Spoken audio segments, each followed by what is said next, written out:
right. Welcome to the Prospect Podcast, the late night version here. Late night version. So we talk a little lower on the late night version versus when we have our 10 a.m. version. But yeah, no, we have a great guest today. Coach that's coach has been a head coach for coaching over 30 years and was a head coach at William Patterson for a very long time, William Patterson University. Was most recently at Sleepy Hollow in New York. Um, Helps kids as well with recruiting and that part of the process. Um, and so we're really excited to have Jerry Flora on today. So it's great to have you on, Jerry. Well, I appreciate you having me on. I really do. It means a lot. I'm Coach Human. I have Coach D with me right in the middle today. We never know where you're going to end up on this on StreamYard. We never know who's going to be on top or who's going to be on bottom here. So it's just random. But we're really excited to talk to Coach. Coach, if you could just, I touched on it. Obviously, Coach, you've fantastic career. You've coached many NFL players and, you're at William Patterson for a very long time. If you could kind of talk about, your whole career as a coach and dive into that so everybody understands.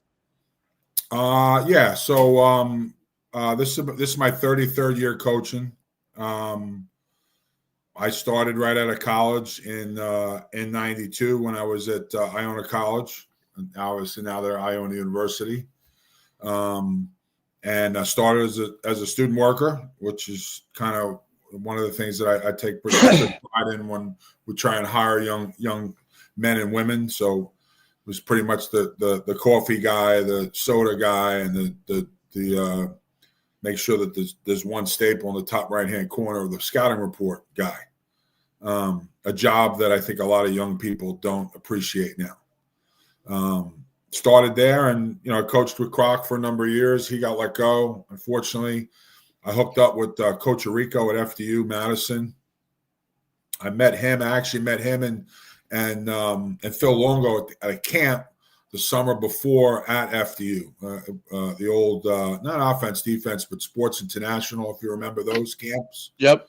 So I met Phil and I hit it off because we were both running shoot guys at the time because I had played for Coach Spence, who's down at Georgetown now. And he's been all over the place. And we kind of hit it off. And I went to FDU for a season. I was driving back and forth from New Rochelle. I was teaching in New Rochelle, getting in the car, driving an hour and 15 minutes. I was that desperate to coach. I was fortunate that Coach gave me a GA. So I pretty much prepared all my stuff after practice, gave him the stuff. He ran the first 20 minutes of practice until I became I actually got married that summer, so I started to stay in the facility a couple of nights a week because we used to bring the kids in on Sunday and have off on Monday, so I worked it out where I didn't have to come back till Tuesday. I did that for a year, and it was just too much. They hired Fred Mariani, who came from Fordham and Lehigh. I knew that I was teaching right behind the school. I knew the AD at the time, asked him, said Fred was looking for coaches. He hired me as a special teams coordinator and receivers coach. I was the bridge, probably the bridge with the alumni too, because I took over the football alumni. And then, then Phil decided he was leaving. He went with Larry to William Patterson. So he had hired Phil as his full-time guy.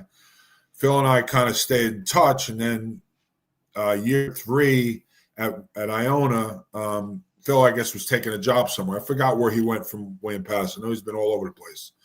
And he called me and said, no, I forgot where he went, but I want to say Temple or Delaware or some bigger school. I don't remember, but he called me and said, he's going to be leaving, and he knew I wanted to be a full-time coach if I was interested. So I said yes. So he got me in touch with Larry. I interviewed. I got the job. And I worked full-time there for Larry for 3 years. Unfortunately, he got let go. Then I had a great opportunity to work with Mike Miello and Ed Stinson, which was just an absolute – I think it was the polish of my career. I tell Mike and Ed all the time. Ironically enough, at the time, William Patterson only had one full-time guy. It was the head guy and one full-time guy. So when he hired Ed, I'll never forget. I was in my office packing up all my stuff because they never bring on the new guy. They usually just clean house, and I kind of ran the program in the interim because I was on contract. So I kind of ran the program by myself from probably Thanksgiving right up until early February. Because if you remember, Mike was doing his clinics with Tony Yep. Parkwood Marriott. So they introduced him the Monday or the Thursday before, and then he had the clinic.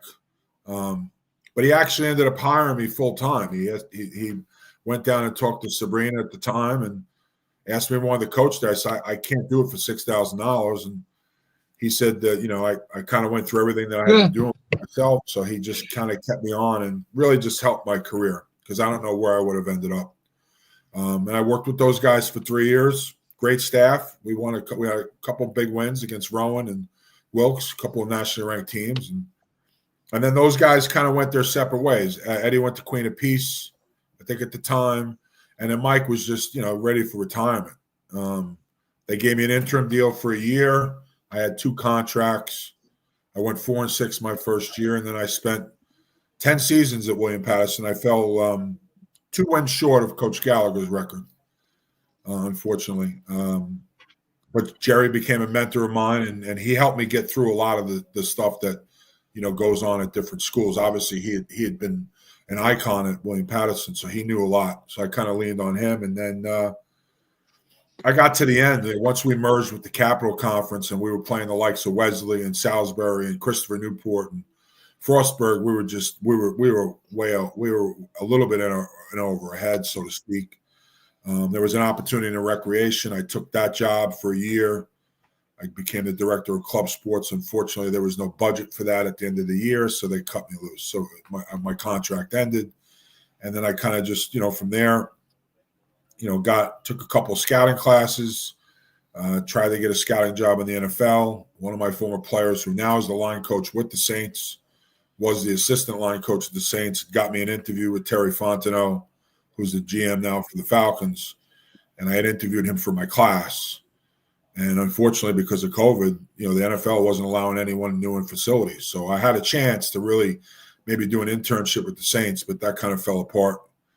I worked with a couple of different companies, obviously, volunteered with Sleepy Hollow, ran that show for 3 years, did a year at Stepinac, and now I'm at St. Thomas Aquinas College in Rockland County. So I only really had 1 year off. I think the COVID fall. But the COVID spring, I coached at Sleepy as a volunteer. And then the year after I left William Patterson, I had a year left, so I went to work with Danny Garrett at Kane for a season. That was kind of interesting because I was working full-time at William Patterson, and I was the OG of Kane. And our only win that year was against William Patterson. That was the first time I was in the visiting press box. It was freaking weird to go, I actually went in the morning, worked out in the rec center, walked down the little service road, met Danny in the bus. It was just, the whole thing was weird. I can't explain. So, and that's where I'm at now. So lot of information, a lot of different stuff, a lot of really great people I worked with. So that's phenomenal stuff. It's quite a wild ride. When you're coaching in college, especially at the D3 level, and then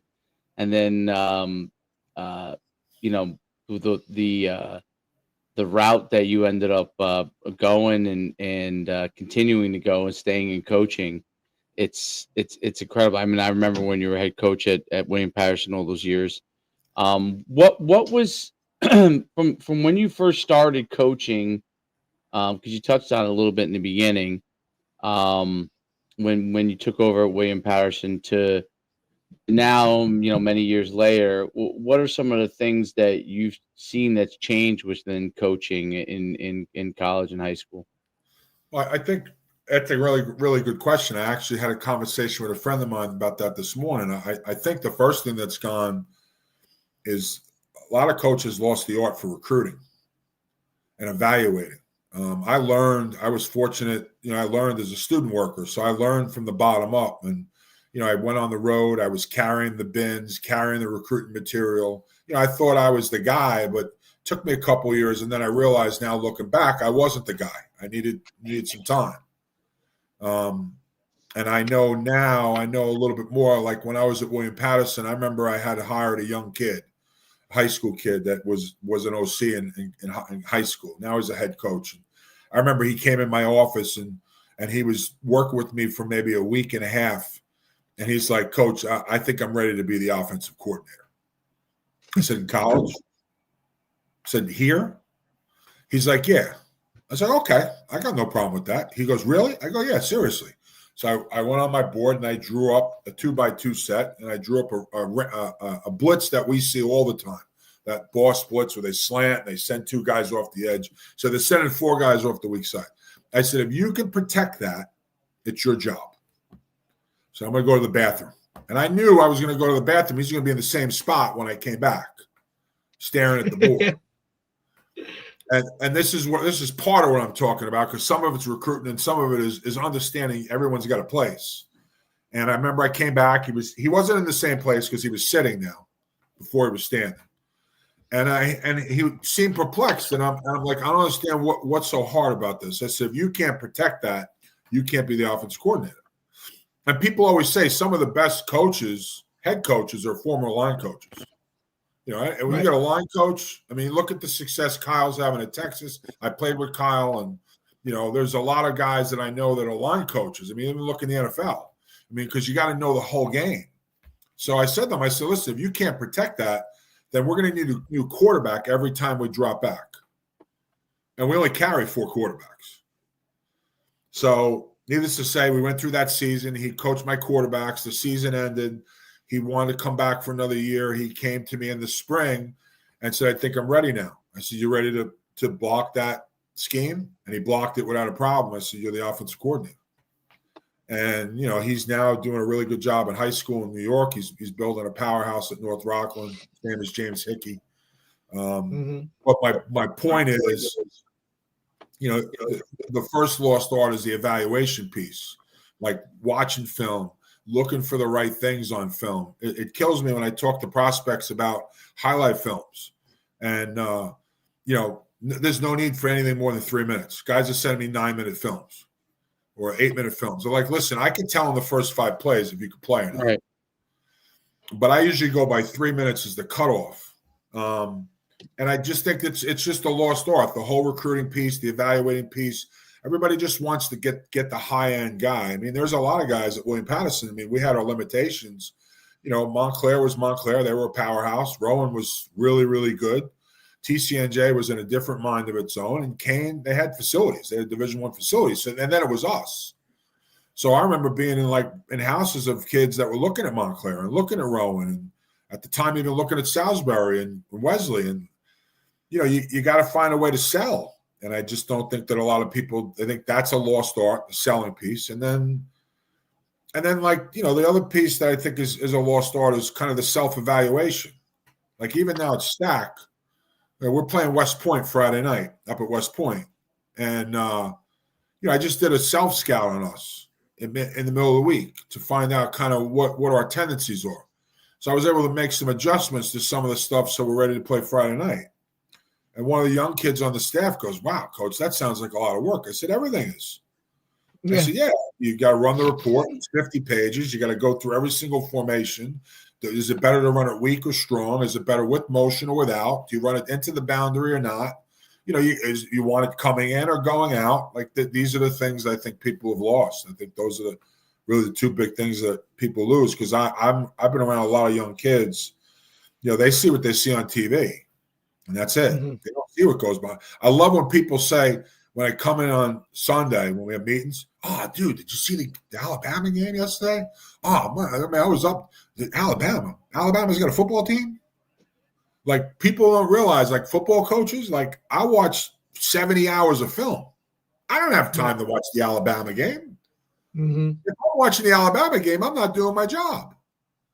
So I think that's a major piece, Shu. I think that's strong. Even the guys on Sunday. Did you see the NFL? I haven't seen an NFL game. What week is this? 8? Yeah. I haven't put an NFL. I put it on as background noise, and that's it. Yeah. I haven't watched a game. I couldn't tell you who's in the top 20 in the country right now for football. Then I wouldn't be doing my job. So hopefully that answers your question. Yeah, I think that definitely answers a good amount of it. I think part of the issue with evaluation is a lot of times the younger coaches would have been relied to be able to do that, right? To be able to learn how to evaluate players, and they want to jump past that. And when they come to coaching, they, the ability to watch film and break down film, and then to be able to come up with tendencies and to be able to put a report together.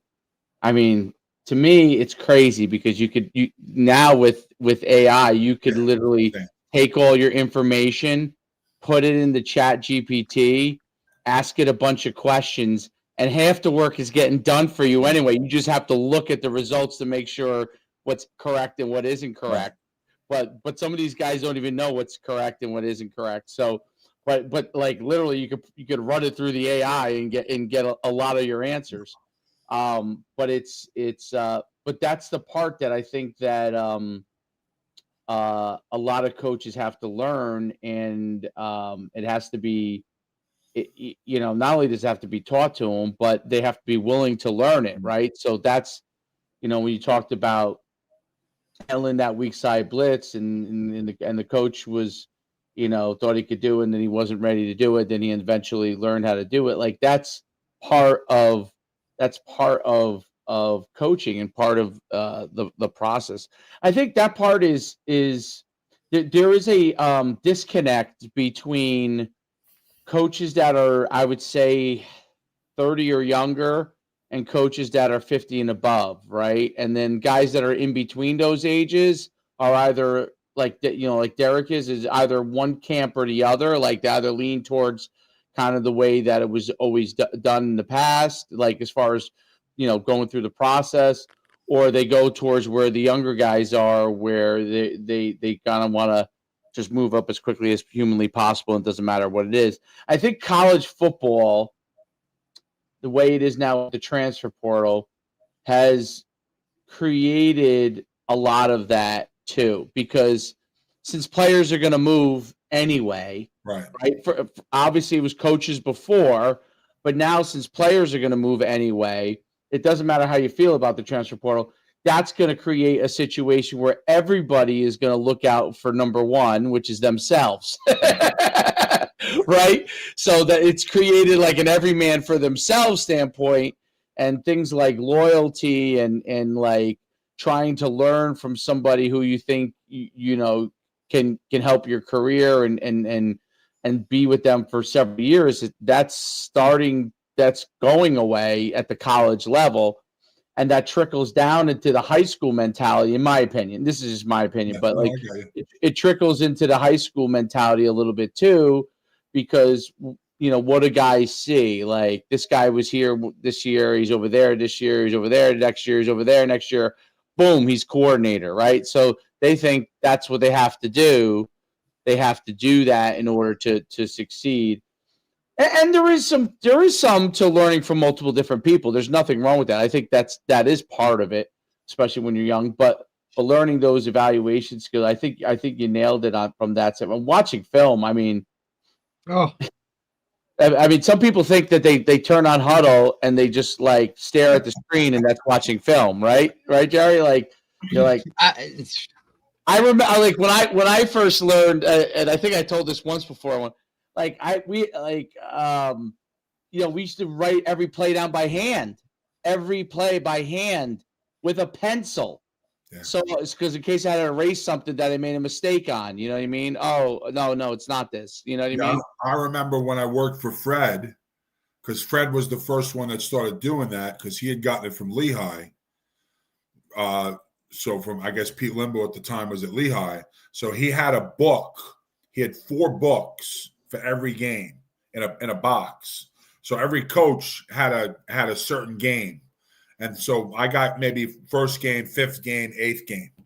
And I got the book. And I remember I used to have to go home. You had you had the really long cord with the, what was it? They called it the commando, the remote. That's right. The commando, and then you were literally the cowboy remote. The cowboy, right, exactly. And we were using the stencil thing to draw the plays. Yeah, to draw the circles. Right, and then at the end of the book, Fred had enough knowledge at the end that the last 4 pages were summary pages. You had to summarize everything and then give him the book. And then after, like, if he didn't came back to you in a half an hour, you at least knew you did your right job. But if he came back to you right away, like a teacher, man, you got yelled at like it was no one's business, and you had to go back in and do it all over again. That art is gone.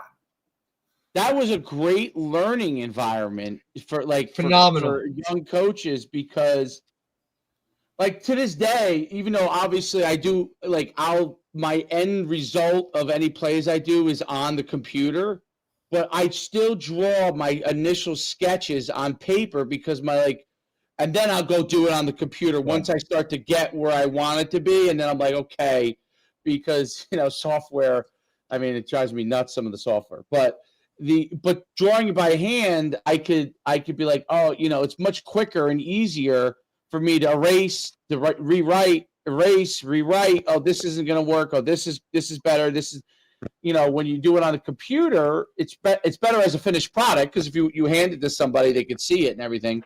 But in your rough drafts, that's what I loved it for. Like the same thing. Like I would write, I don't know if Derek does this at all, but like I would write notes. I'm like, I would write all the possibilities of a drawing that I had, like the names, like I call it this. Here would be tags off of it, off this play, and then I would end up not using half those plays. I'm like, you know what, that's not going to work, and I just put it aside, keep it, because maybe I would need it in the future, but like that's not going to work. And that's kind of I think a lot of young guys think of, and Derek, you're correct, because I haven't coached high school in a few years. I just coach my son's team now, and but the coaches now young coaches now have no clue, would think that would be a waste of time. But Absolutely. I think the mental exercise, I like the mental exercise of my thoughts going through it, and literally, like in my head, I'm thinking about what the play looks like in my head, and like with the players in it, and then I draw my circles and all the, where everybody's going. And then I'm like, okay, well, that's not coming out exactly what I thought it would be. Right. And then you go back and you revise it. Right. And it could be even simple, because obviously what you talked about, if they do this, right, they blitz this guy. Well, what are you going to do in that situation? Do you need to read that guy? Do you need to block that guy? And I think that exercise, because everybody just, feels like they can run the coolest play, and they don't know that, like, people have to be blocked. You know what I'm saying? I think it's really the finality of it, because growing up in the era of drawing, if I had to draw, let's say I had to do the Duquesne game, and I had to break down 3 games. It took a long time to break down 3 games. Hell yeah. And draw it out. So, like you, I like the fun. I have a book, just like this, just a regular notebook. Yep. So, like, we're breaking down West Point. So, as I start to think of stuff to do, I write it in the book. So, there may be 75 pages, like you said, but the finality of it is at the end. When now that I have the tip sheet done and the game plan done, I'll go back and look, and I think I probably only use 5 pages. Right. Right. But I use 75, and what I'll do is I'll just keep going. I'll go to the next page and just go to the next page and go to the next page. And then I go back and look, and, it's the finality of it for me. Whereas when you do it online, like I'll use Huddle play scripts, and right. I put our tip sheet together with the play scripts. Yep. And I use installs for the game plan. But, you put it up there and it's there. So it's not the same as when you write it down. So, it's right. And when you have to delete, like, exactly that's, like, to me, always the final product. It's much harder to go through the exercise of your thoughts in that fashion, because you're constantly like deleting these lines and stuff like that, and you're like, you have to redraw it on a. Whereas with pen, and I think younger guys think of that as kind of like a waste of time, from their standpoint, like, hey, this is what the play is, and like, but it's interesting. The problem to that is they didn't have to deal with what we dealt with. Right. Correct. Right. I'll tell you what, for me, fundamental part of the game, right? I'm sorry, go ahead, Derek. No, I was saying one of the best things was my first 2 years, coaching was I had to, hey, your responsibility is you draw the scout cards, right? Like just drawing scout cards, for whatever offense, defense, specials, to have in that binder. So the DC or the OC, you know what I mean? Like, but that every day of sitting there drawing those circles and scout cards and doing this, and hey, all right, Tuesday short yardage, or Wednesday now we're going down a distance stuff, like having that was one of the biggest and greatest teachers ever, right? Because that's just you play the game and you think it, but then you go into coaching and it's a whole different side of it, and the preparation. And look, there may be days when you made 50 scout cards for the week and you use 10 of them, or you don't use them at all, right? And you're like, what are we doing? But learning that process, and I'm like you, David, like I still draw everything out before I put it on Huddle or put it into a practice script. And you're right. The young guys look at me like I'm crazy. Like, why are you writing that down? Like that makes, like, what are you doing? You can do all of that with this. Yeah. I said, well, this is a process of like how you learn it. You know what I'm saying? Even for my players, like I'll make them draw out the formations in the summer to kind of get it into their heads. And I just think you're right, Coach. It's a lost art for young guys because they just want to get to where they got to go as fast as possible without, putting in the work and doing some of those other things that, like, really kind of get you to that next level so that you can deal with issues that arise, right? Because coaching is a lot coaching on the fly, or how to, what you're dealing with in fast time. You don't have time to like think. You got to like know what's going on and have an answer for it like fast. I don't think a lot of coaches can do that because everything they've done is structured, right? Where they just don't have that knowledge. I'll never forget when I hired Sean Williams, who's the head coach there now. So when I hired Sean, because I'm good friends with Charles Way, because Charlie at the time was working in engagement in the NFL. So he wanted to try and bridge the gap between some of the former players. That's why I hired Tank, who played for the Eagles, and that's why I hired Tony Woods. And we had a really good defensive staff in 15. It was all NFL guys. It was a blessing. I'd give someone to do the 7-on-7 stuff, and I'd go down to the defense and I'd take notes. It was all former first-round draft picks. And I'll never forget, now Sean's in the Ring of Honor for the Giants. He had a really good career as a safety. He played it during a really good time. I happened to walk by the office, and Chad was my defensive coordinator, and I see Sean sitting at this table in Chad's office drawing up cards. And now Sean had only been working with us he'd never coached before. I mean, he played, right? But just because you're an NFL player doesn't mean you're going to be a good coach. I mean, we all know that. Correct. I mean, any player, doesn't matter. Right. So he's sitting there drawing up cards. And I go, dude, you can't get a better job than this? I busted his Yeah.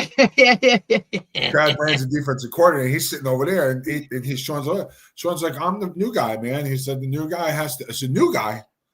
I said, you played in the NFL. He goes, Coach, I'm just learning. I'm learning from my man. So he literally, the 4 years he was my DB's coach, one of the most humble guys I know, one of the nicest guys I know. The amount of stuff that I felt like I taught him, which is crazy because he played on the highest level. But, he learned a lot of that. And so even to this day, he said he didn't even use Huddle. He draws all this shit out. Right. Because you get used to it. You get used to it. Yeah. And I think, like one of the things I love about stuff like Huddle is that, you can tag things really well. But like, even when you tag them, you tag formations, emotions, like I got to go back and look at it because sometimes I'm like, that doesn't seem right. Like they never ran that play out of that. Right. and you tagged it wrong. You know what I mean? So that's where drawing sometimes helps you out. Like it's another reference point because when you're going through it fast and you're tagging, sometimes you tag and then, when you run reports and if you tag things accidentally, incorrectly, or it fills now in, your report's all over the place. Your report says something different, right? So that's like a check for you, if you're, especially for, I would say, like, especially for the main plays that most people run, like their core plays, that's the last thing you want to do is put a set that they don't run that core play out of, and you put it in there, and you're like, wait a minute, like now you're practicing an anomaly when there was no anomaly, you just tagged it incorrectly, or and there's a lot of people that don't know how to tag it. Like they're like, why do you tag it like that, and why do you tag it different? Like, do you tag it the way that you tag your play calls? Do you tag it differently? And I'm like, you got to do what's comfortable, but whatever works universally for the whole staff, so everybody understands what you're doing. You know what I mean? So, so they know what each thing means, because sometimes if you use your own verbiage, like that doesn't work on, someone might write something completely different out of your verbiage realm, and when you tag it. So it's really interesting. I'm curious as far as like players, like, because you talked about highlights and like, you tell them about 3 minutes, which I agree with, by the way. Like most of the time you could tell literally in the first 5 plays, like, once you know height, weight, speed, and you watch the first 5 plays, you kind of have a good idea already where it's going.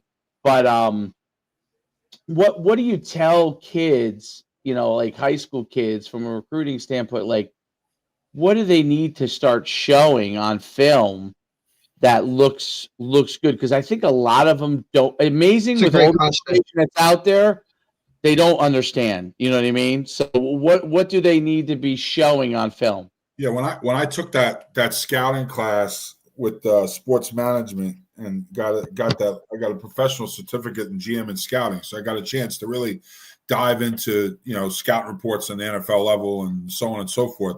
I learned 3 things about highlight films that I never knew, that I probably should have known, that I tell kids all the time, and I usually get them. They usually go, "Wow, really?"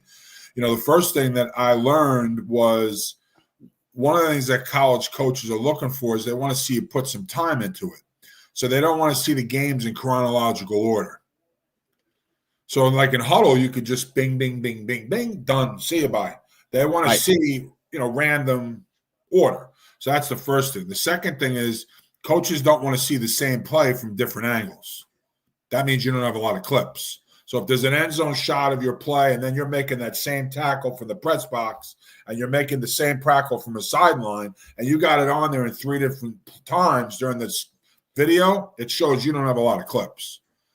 And then the third thing that's really, I don't say that I've run into a lot of kids that do this, but you still have people that do it.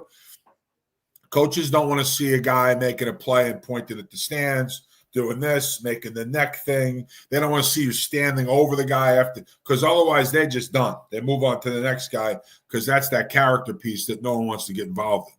So I usually tell kids to do that, and then pick some different angles, but do a variety of stuff. Like running backs only put runs. You never see a running back put pass protection. You never see a running back run a route from the backfield, and then run a route from detached, and run a route from the receiver spot, or maybe go jet motion. Like, mix it up a little. Like if you're a tackle, they want to see you block screen on the perimeter. They want to see you block zone. They want to see you trap. They want to see you block to the next level. Like, there's so many more things than just, like, if you're a linebacker, you put all the tackles on there. Like people say, like, okay, well, he's a good player, but there's no pass drops on there. Right.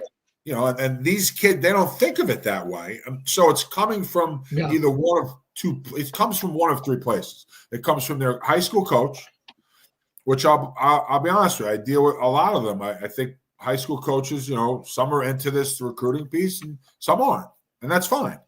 But ultimately, the kid is the one that's suffering. So it comes from the high school coach, or it comes from the parents. And most of the parents maybe have played or haven't. They got full-time jobs. They don't have time. And then it comes from the kid, but the kid's not getting any guidance. Yeah. So I can't tell you how many films I get on a regular basis to watch. And I'm like, nah, dude, you can't send that film. You can't. Like, but coach, I made 17 copies of it. Yeah, but you can't send it. Who told you can send that film? So Right. like that's one of the things I do a lot more now. See, even though I do have my own recruiting business, and I have some clients. I've been fortunate to place a lot of guys. To me, my reputation is more important than me making about $1. So what I struggle with is the information that these kids are getting and the parents are getting and where they're getting it from. It's not right. Very true. The biggest problem with that part of the business, having done a lot of it myself, is that like they want you to tell them what they want to hear, and that's not correct. Like, Yeah. like I could, I could tell you where the stretch of where you might go, and I could tell you where the reality of where you might go. But like the stretch is actually the stretch. The reality is most likely where you're going to end up. You know what I mean? So but that's very hard. They can't handle. And in today's world with the transfer portal, and there's a lot of things I think there's positives and negatives to it, as there are for anything. But if you're a high school kid, recruiting is changed dramatically. Like you're not going to get recruited at the highest level unless you truly, truly, truly are an elite player. And people are like, well, what does that mean? I'm like, well, I don't know. Guys that would have been, you'll know it when you see it. Guys that would have been a Division I player would be maybe an FCS guy now, and an FCS guy might be a Division II guy. So, a lot of that's changed. And it depends on the position because linemen are scarce still. Yeah. Linemen are still scarce, probably more scarce than ever, good linemen. But skill-wise, there is no doubt, like there's an endless plethora of skill guys. And so, it depends on what your position is. But if you're a skill guy, that's definitely the case. If you're a lineman and you're tall and maybe, you have size, maybe because they're so hard to find really good, offensive linemen and guys that have actual size. But it's less and less of because you could just go get a guy, like you could go grab a guy if you're an FCS program, you could go grab a transfer from Division II. He might be a little shorter than your normal recruit as an offensive lineman, but this kid's been an all-conference player. He's going to come right in. He's going to start right away, okay? And, and service you. And that's what's happening more and more. And then, obviously, there's also huge issues with the transfer portal where, you're bringing in another school's culture into your culture, right? So whatever that is, could be good, could be bad, right? Like, and a lot of these coaches are seeing it. Like you're seeing all these guys talking about it now, like because obviously all the firings that have happened at Division I level. It's like, well, when you dive down the transfer portal realm, and it's one thing to bring in 10 guys, it's another thing to bring in 50. And my alma mater where I played, UConn, right? I mean. Because I do a show with another guy and then a guy who used to be the broadcaster for UConn when I played, and then a guy who played in the 2000s there and played in the NFL, and we talk about it all the time. Like there are games you're like, man, UConn can win 10 games, and then we lose a game like Rice, and we're like, transfer because the guys are not always on the same page. If something goes wrong, when it's rolling, hey, everybody's happy when you're winning. I mean, come on. But what happens when someone else hits you in the mouth and you're struggling in a game? Some of those guys are not you don't know it until you start to get into those games, but some of those guys, there's a reason why they're in the portal, And it's funny to say that because one of my former DCs used to always say that if you want to be the top player, then you should be in the top 10%. Like if you go to a camp, you should be in the top 10% at the very least. If you're not in the top 10%, forget about it. So if you go to camp, it's 500 kids, you better be in the top 10% numbers-wise. that's part of the reason why the camps that I've been running, I partnered with Zybex Sports. So I met Mike and his wife at the combine a couple of years ago. And so now we have verifiable data at our camp. So our kids are all getting laser tested by the best in the business. So what we've done is he's created a power index, which they came up with a couple of years ago. Because remember when Clowney came out, he was probably one of the most freakish athletes that had come out. And as a defensive lineman, he was doing like running back numbers. Right. So he came up with this analytic system because they wanted to try and compare a McCaffrey and a Barkley to a Clowney, even though it's two totally different positions, because those guys are explosive players, just obviously smaller. So he came up with an index from like 0 to 100, like a test grade, and the index kind of tells you where you are as a player. So we rolled that index out this year at WestCon camp, and then we did one at Kane later in the summer. So the top 10 guys at the WestCon camp, 6 of them have already gotten offers. The top 10 guys at the Kane camp, 4 of them have gotten offers because they are the top players. So I got concerned because like the top guy at WestCon was a 61, and the top guy at Kane was a 59. So I was talking to Mike because they're analytics people. I'm not. I'm a football coach. So I said to him, I said, listen, the whole scheme of things, if I got a 59 on a biology test, my dad was going to ground me for weeks. So he's like, whoop your ass. Right, exactly. That's besides that, whatever was left over. Yeah. But I guess Clowney ranked it like a 91.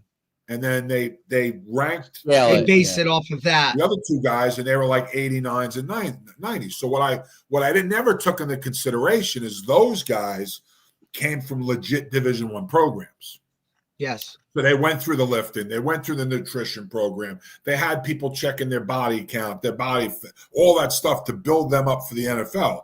So we were talking about, what kind of player would I be happy with? He said, man, you got a player coming into your camp and he's scoring 60, 62, 64. That's pretty good because realistically that 92 in the NFL on a lower level is like an 82. So you're only like 20 points away from a kid that's potentially a really good player. So it's funny you say that because I just find myself, I feel like a broken record. I want to tape myself because I feel like I say the same thing over and over again. And it's part of the reason why now I'm trying to phase myself out of this business. I mean, I'm working with Charlie. We're working on trying to do something bigger and better using Zybex Sports, maybe working more for the school instead of, when I mean the school, the college, and getting them viable data than for the kid, because unfortunately the worst position right now to recruit, like I don't even take on quarterbacks and kickers anymore.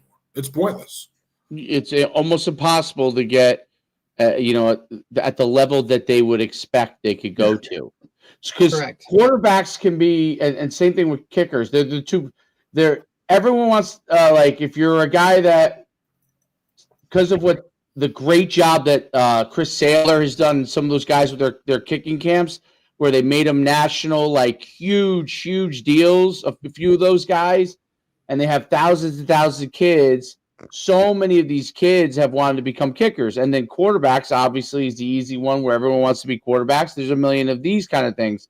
So what's happened is the general quarterback and the general kicker level is so high. But in order to be at the highest level, you have to be so good. So if you went and watched like a D3 quarterback now, it's not like the 90s where you're like, you're not really it's going to be hard to get a guy that could really throw it the way you would want to, right? Now those guys can all throw, right? It doesn't matter. Every one of them, unless you're running like an offense where you're running a triple option. Yeah, but run-based offense. But outside of that, like these guys all can spin it. These guys, so that position has become like very difficult to get recruited where they think they should be at. Whereas an offensive lineman, if you get a guy at 6'4", 6'5" that comes to you, film was pretty decent. And you're like, okay, you know what? Right. Highest level here, lowest level here. You could probably be pretty sure that there's going to be within that range. and you could have that confidence when you have that conversation. A quarterback, you could be watching film on him and be like, this kid's damn good. Yeah. But he might just be Division III. Nothing.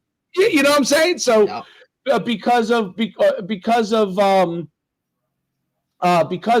how hard it is, and because transfer portal wise, shoot. I mean, outside of the top tier guys, I'll go take a guy that throws for 5,000 yards at the FCS level if I'm Charlotte. If I'm Charlotte, my next guy is going to be some guy that threw at Furman for 5,000 yards last year, and he's going to get upgraded, and he's going to be my starter. That's easy. This guy already did it. He just needs a couple of weeks to adjust to a little bit higher level of speed. He's probably going to be fine, right? And there's some put him around some better players. Yeah, you get him around some better players. Exactly. And there's some caps to it, but in general, you see that all over the place. And it's hard. The quarterback position's hard. I mean, I have a couple of Division III kids, but even the Division III kids are hard now because you got a lot of these Division III programs that are getting drop-down guys. Right, of course. They're not Division I guy, the fourth-string guy at Florida goes down and plays at a Division I, a Division III, becomes Player of the Year. He's still considered a Division I athlete because he was at the Division I school, so he's got the stock to go back up. Whereas the kid that goes to Joe Schmo University thinks if he's Player of the Year, he can go up. No, but you were recruited by Division III schools, so you're not a Division I athlete. It's a big difference. There's absolutely that is a great point. It's an absolute point.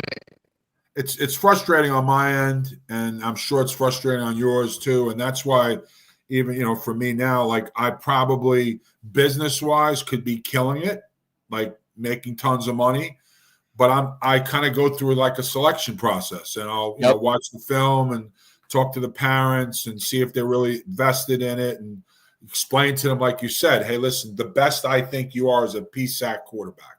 The best I think you are is a Mountain East quarterback. I think at best you could play in the NA-10. But like you said, they don't want to hear that. They want to hear you say, what do you mean the NA-10? Absolutely not. No, you can't play that. And especially when, Coach, they're, paying you to do something, right? There's now a level of expectation like, well, what do you mean? Like, I gave you this, and now you're telling me this. And look, the recruiting game, even as it's extremely difficult. Is even more so now as a high school coach. The foot traffic within schools is not anything like it used to be. You used to have to go through the head coach to recruit a kid because that was your communication level, and now coaches can DM these kids on, or whatever social media it is, where there is no contact with a head coach for some of these guys. And, I just see it on both ends, right? Because obviously working with Dave and kind of what we do, and then a little bit of like, still being in the high school coaching world, looking at and watching just these guys go through this process with no guidance and not ask for it because, their uncle told them they should be playing in Alabama, and they, their uncle played, 15 snaps, 1979 championship team in Podunk, whatever, right? But that's what they're going to go off of. It's just really hard. And I think the less foot traffic within the building, you see like the lower levels, unless you have, obviously a big time guy, but it's more now of like trying to get guys to come to camps, whether it be on campus or mega camps or whatever that is.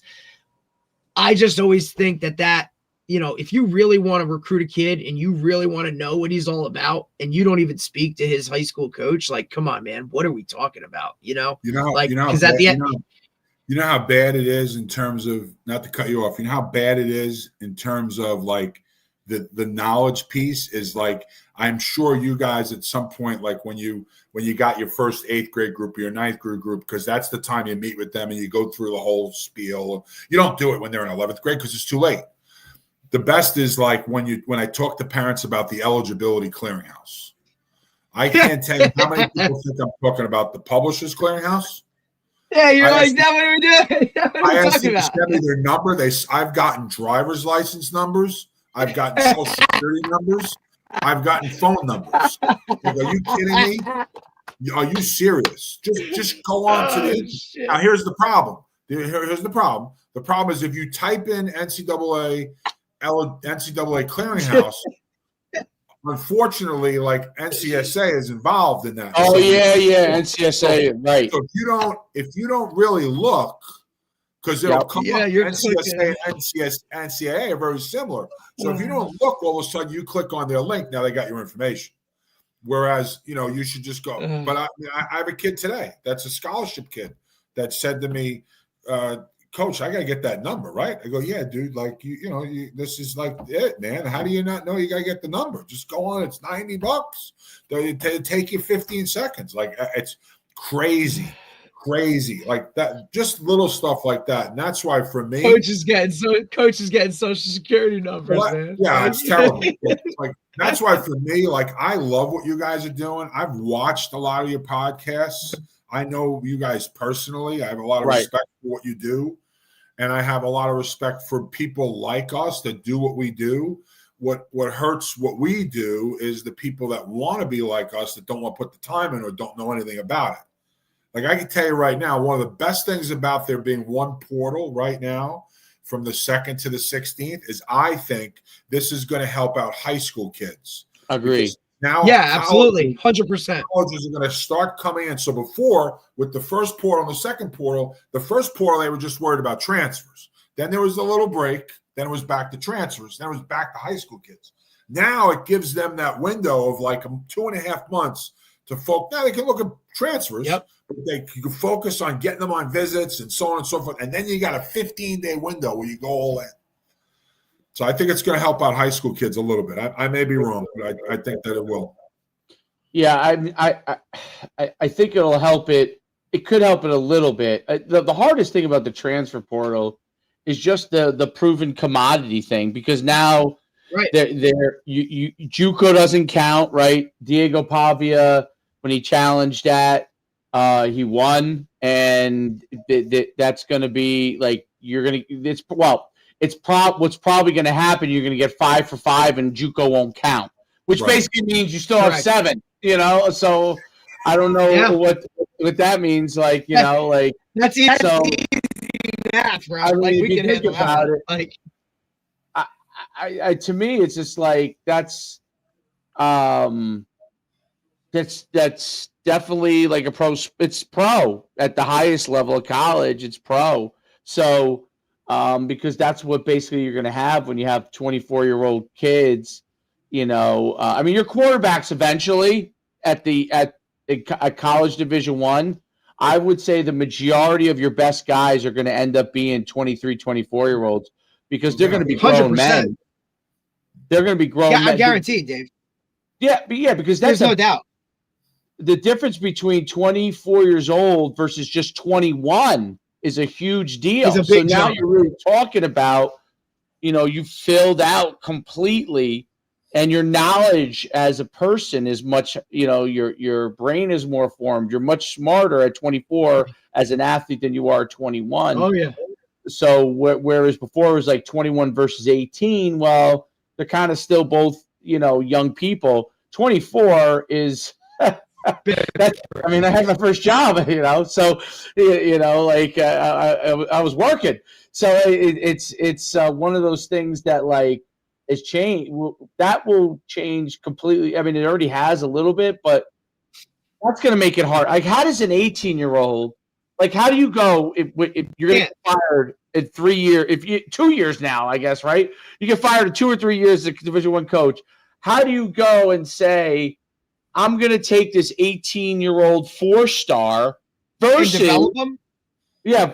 this other guy who, goes from Georgia State to Georgia or something like that, or the backup at Ohio State comes to me at this, who's now 24, and Pavia proved that. I mean, he's a man. He was really good at New Mexico State. Now it's only offer. It's literally a grown man And I think that part has just made it. I think that obviously the NCAA just has their hands in the air from this standpoint. I just think it's about They don't education. give a shit. I think it's about education.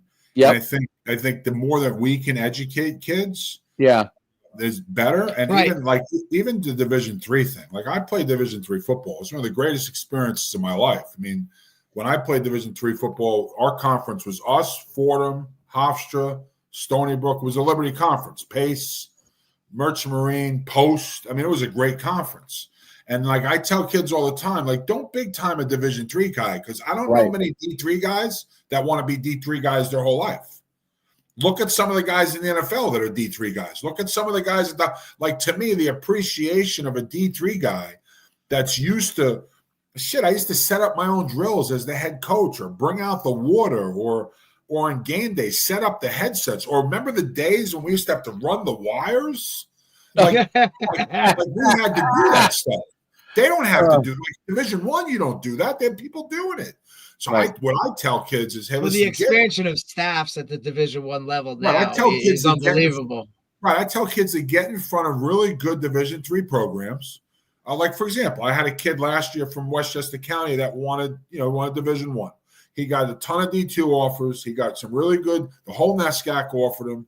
Hopkins, MIT, like really good schools, but that wasn't good enough. He wanted Division I. So if you remember, someone from Bentley got the job at Davidson because the guy at Davidson went to Rice, right? He was the guy. Yeah, Abel. Yep. So he went to Rice. So what happened was like within 2 days, like this guy had gotten an offer from Davidson. From Bentley. So a couple whites from Bentley went to Davidson, and sure enough, 3 days later, he gets an offer at Davidson. Now he didn't get any Division I offers prior to that, but because of the relationship he built on the lower level with a coach, that coach made the move. He's a Division I player now. That's lost. I also think.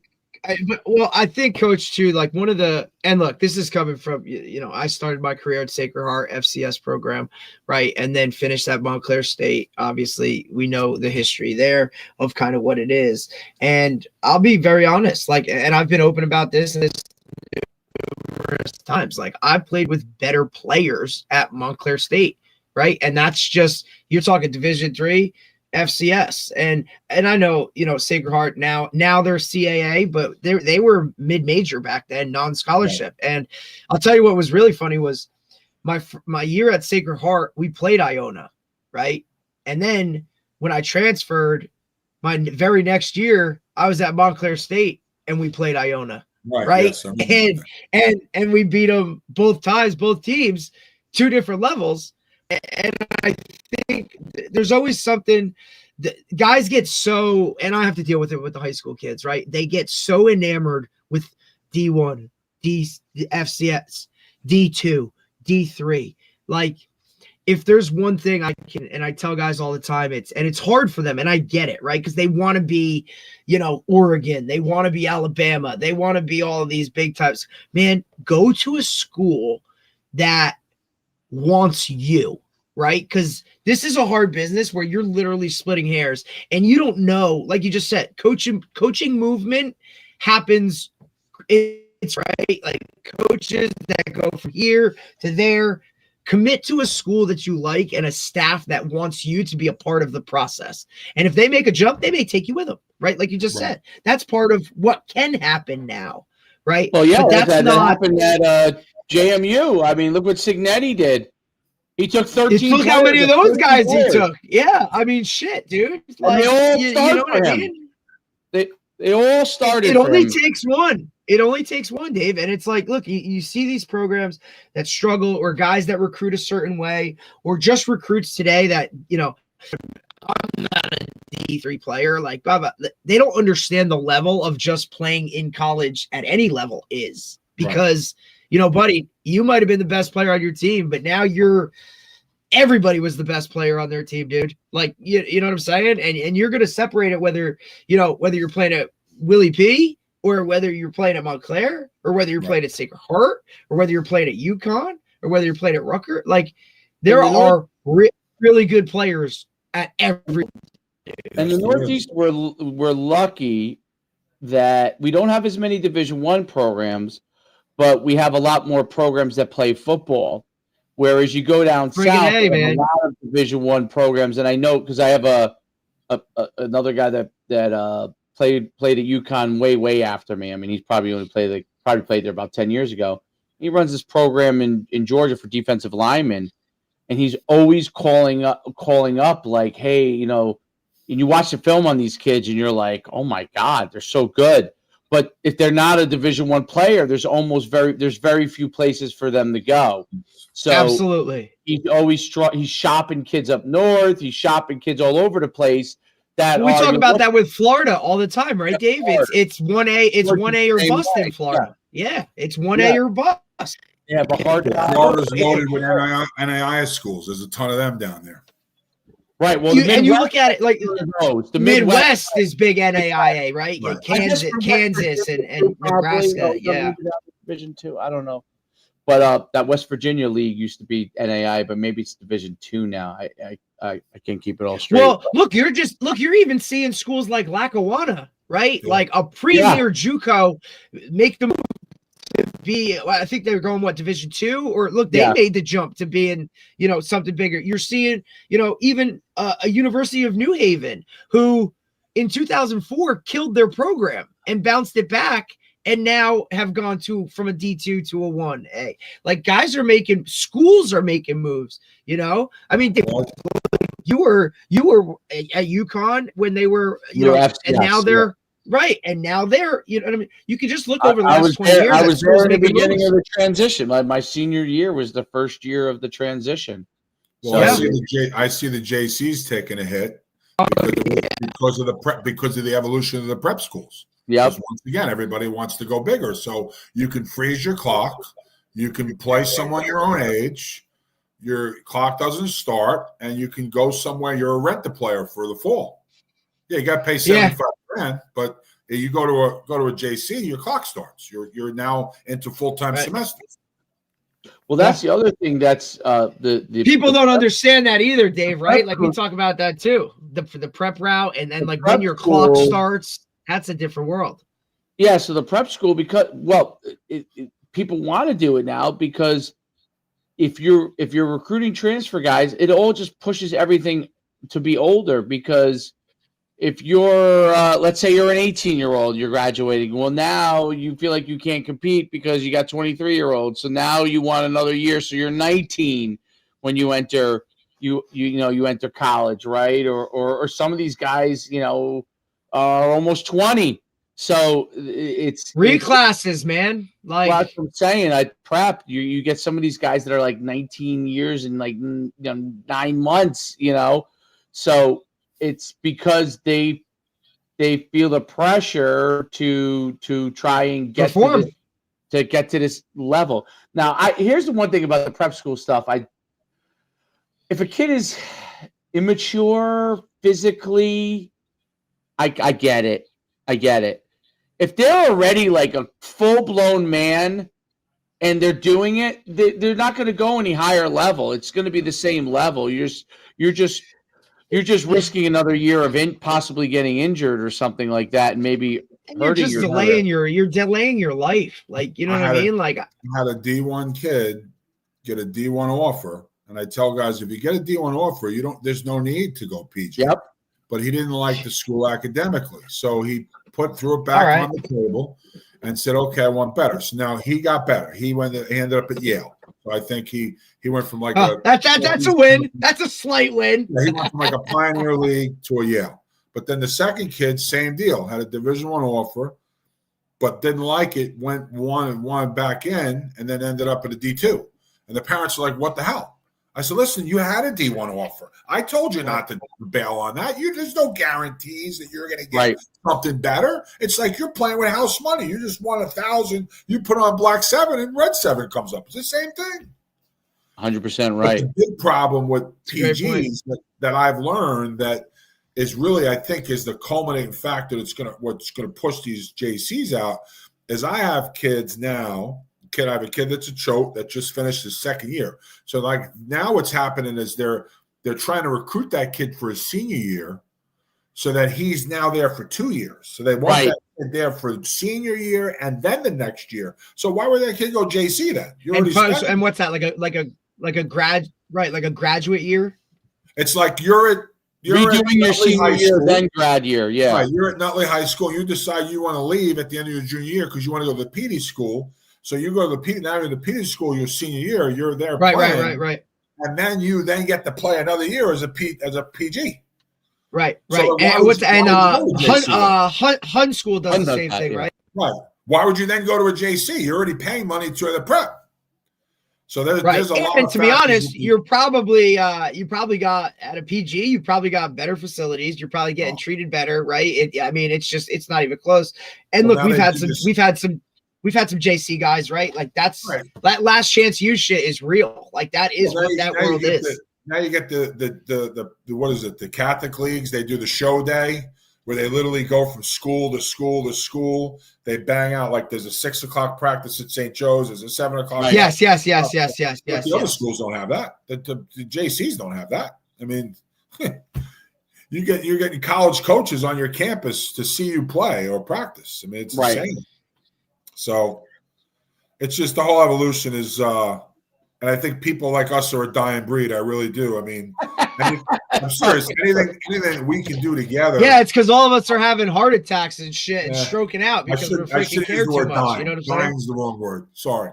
I just mean that we know so much, and I think that like that's why I've said to Derek a number of times, I'd love to do anything you guys are doing. I would do it with you guys in a heartbeat because I struggle with the people out there that flat out suck. I mean, that's true. Parents and they're like, I spent $5,000 and my son got nowhere. Well, you just the parents don't always know and you probably experienced this too, right? You could show them your experience, you could show them all the things you've done, all the people you've worked with, and some other person they're talking to, they have a hard time deciphering what is the right move because they don't know a lot. Is it really like about the process? They don't know anything. They don't know anything in reality. Like this person over here and this person over here, and I feel like it becomes commoditized to an extent. Like the back in the day, I had the speed training facilities, and there was a few of the early guys like. Bill was like the first, and then I had one, and Joe DeFranco, and like and then what happened was all of a sudden they appeared on every corner, right? And we used to talk about this, like me and Bill, and all of a sudden they appeared on every single corner. Well, parent goes over here. They don't really know because they don't have the experience themselves, so they don't really know the difference between what you're doing or what this person's doing. So it's very, very hard for them to figure out where to put their dollar, right? So it's easy for them to get taken, and then they think, oh, everybody's just trying to take from me, and that's not the case. You really have to do your research. You really have to take the time to figure it out, and understand that the other thing that we talked about this in the beginning, you could do all that. They could pay you. They could pay me to help them. It still may not turn out exactly like you wish. Exactly. That's the hard thing for them to understand. There's no guarantee. So zero. There is a guarantee if you do nothing that you're going to get nothing. Nothing will happen. Absolutely. Right. But there is a risk always that you may not get what you're hoping for, and that's why educate. Like I've turned down people before. And they're like, "What?" I'm like, "Yes, I watched your film." Like, I love when you do that, though, Dave. To be honest, because that to me always comes back. You want me to? I'll be. Here is a list of guys you can go call Division III. You'll probably have a chance there. But I don't want to take your money for a person that is going to be a definite Division III. Look, there are kids that you work with that fall to Division III. That could happen, but if I know for a fact that you're really not any higher than that, to me, it's like you could probably figure out places on your own just as quickly as I could, and you're in the back of your mind. I know you're hoping for something higher. None of those schools are going to even talk to you. So it's just not worth it. And I always feel bad when they tell them because but it's just, and sometimes I've had people and I'm like, you're not a college player. Like maybe some Division III will take you. Great. But in my opinion, I don't think you're a college level player. Maybe I think you're too small or you're not fast enough or whatever, or you're not skilled enough. But, but there's somebody that might be willing to help you. And in that case, you got to go to that person.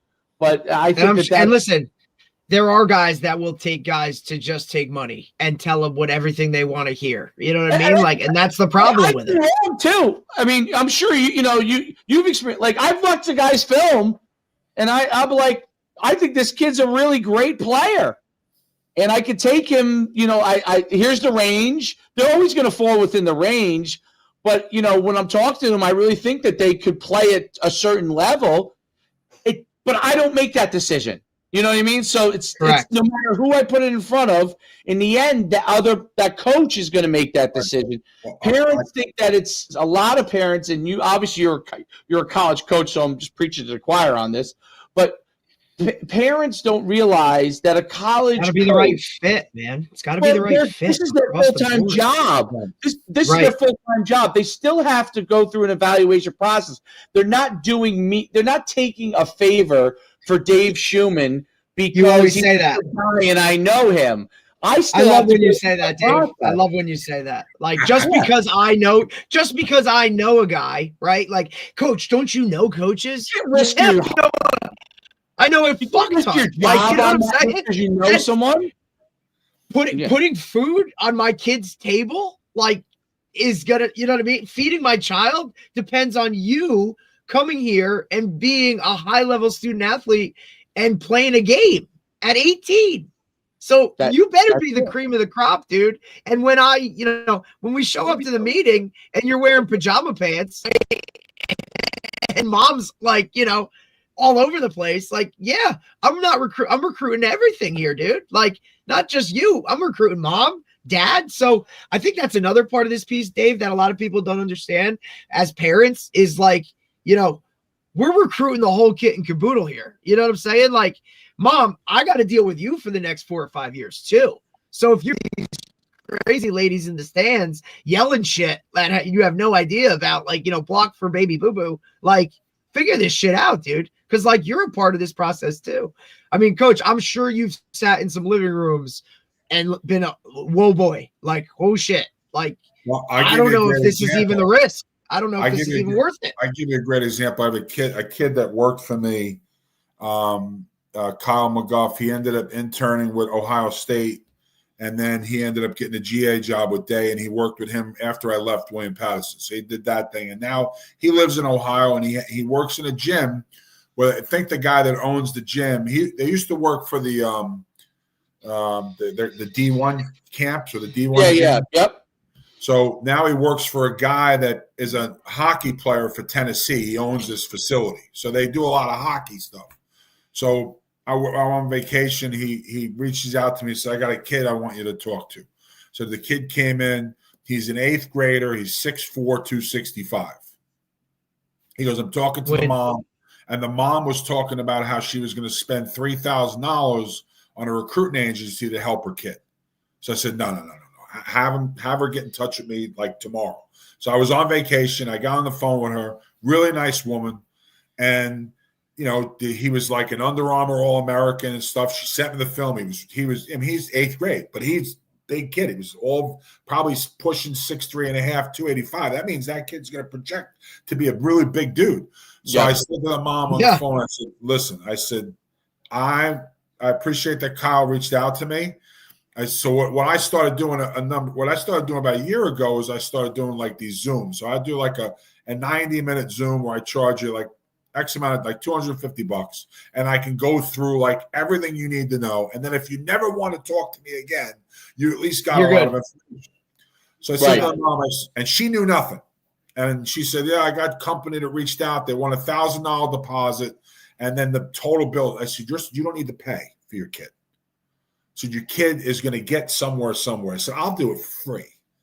So just give me a half an hour. I gave her half an hour. I gave her a ton of information. Now, I haven't spoke to her since, but that's the point. The point is I'm not even talking about a 5'1" kid. I'm talking about a kid in 8th grade that's 6'3", 265 pounds. Right. That kid at the very least is going to be 6'5", 300. Correct. But there's companies out there that see that as an opportunity to take money. So instead, now I could have easily said, "Oh, this is a great opportunity to make $3K." So I charged her $250 instead.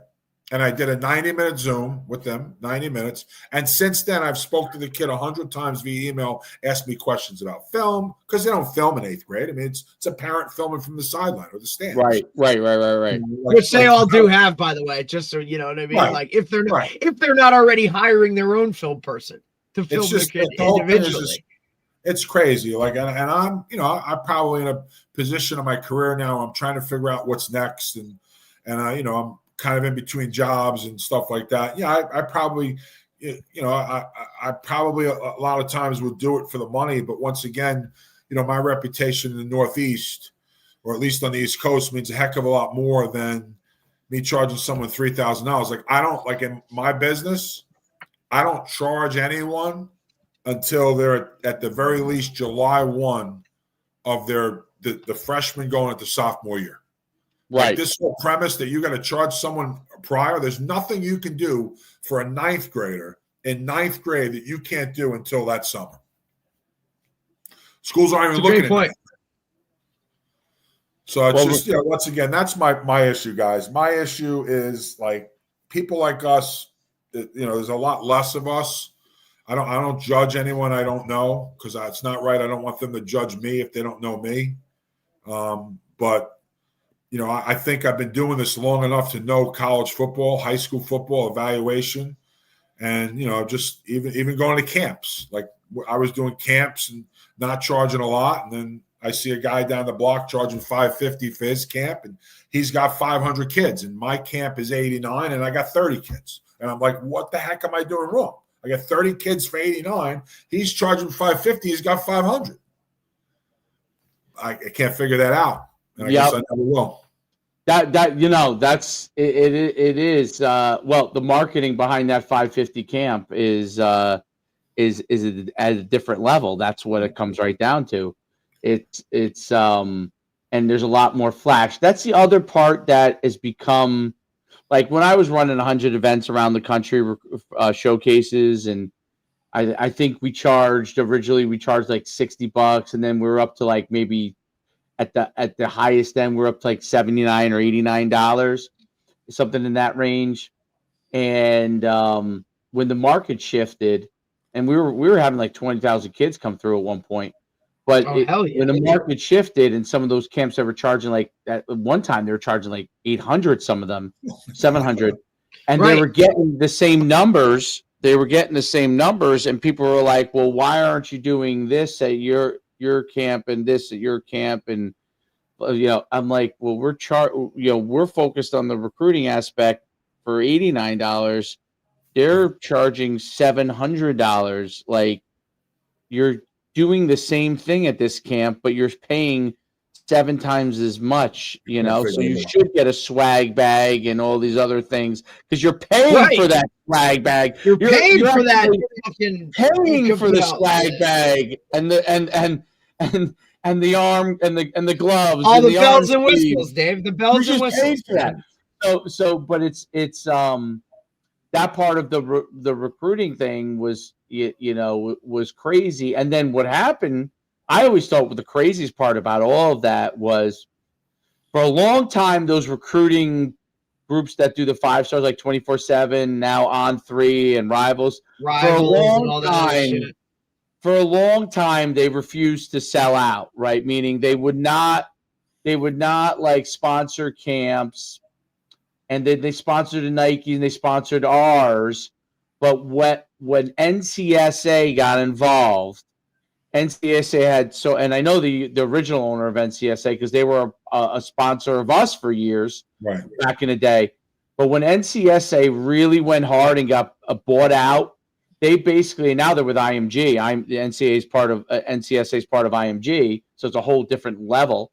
But when NCSA started doing all their stuff where they were going to get kids recruited, quote unquote, and they showed up everywhere, that began to get, and they basically bought their way into Rivals and 24/7. Yes. And when they did that, that shifted. And listen, those guys built a great business. God bless them, But what, for me, what shifted with NCSA, and when my relationship started to go, I was coaching at Powell Park, and a kid who had no chance of playing in college was harassing me 24/7 because NCSA was like, you could play in college. And I'm like, listen, you're a great kid. You're a 5'9" defensive end. Like, you've done a great job for us. We have a really good team. They went to the state championship.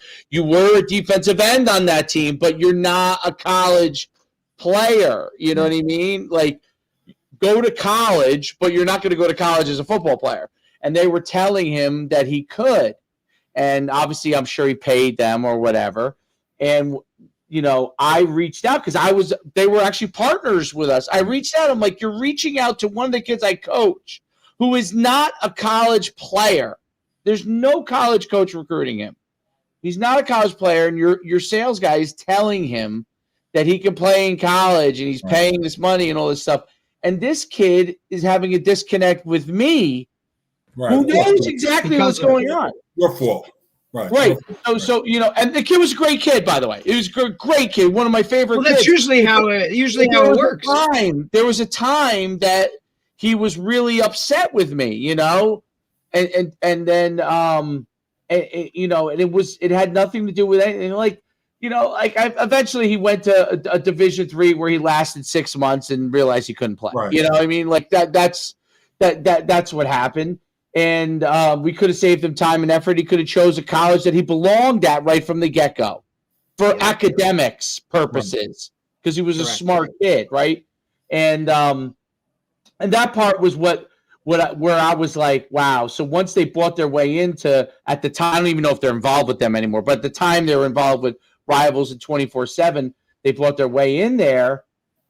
That changed not only what kids got, not the highest end, but as far as like kids were getting put on their sites that didn't belong on there, because they were paid customer and NCSA asked them to put them on there, which watered down the marketplace where all of a sudden kids thought that they should be on there that were not on there because they knew of someone who wasn't that good that was on Rivals' site. Was on it. Right. And this kid's not that good. I'm just as good. I'm just as not good as that kid. Now you're the crazy person. Now you look like you're the person that's crazy. Right. And when you're telling them that, like, in order to be a ranked Rivals guy, you really have to be like a really good player. But no, it turned out like there were some people that bought their way into the situation. And that changed that part of it a lot. Now that NCSA has been bought out by IMG, they've rolled it out nationally and in every single sport.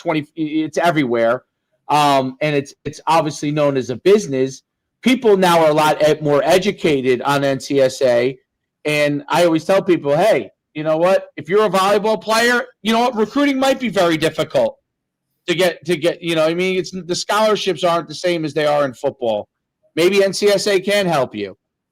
If you're in football, you need someone that understands the navigation specific to football, which is going to be very, very different than what you would navigate if you're, for the most part, a non-scholarship athlete in an Olympic sport. You know what I mean? And that's a different thing. So, would you believe I interviewed for a job at NCSA? I'm sure. Would you believe that before I went into business on my own, I had found out from Tom Masella at Wagner, because that's what Tom did in between. He worked with NCSA. Right. He's like, yeah, you'd be great for them. And I interviewed with a couple people, and I got to like the final step, and then, they never got back to me. And I'm like, how could I was blown away. Like, how could I not be qualified to work for you guys? I just got done being a college head coach for 10 years. Yeah, Like, that's why I went off on my own, Dave, because I got people jobs at NCSA. I felt insulted, actually, to be honest with you.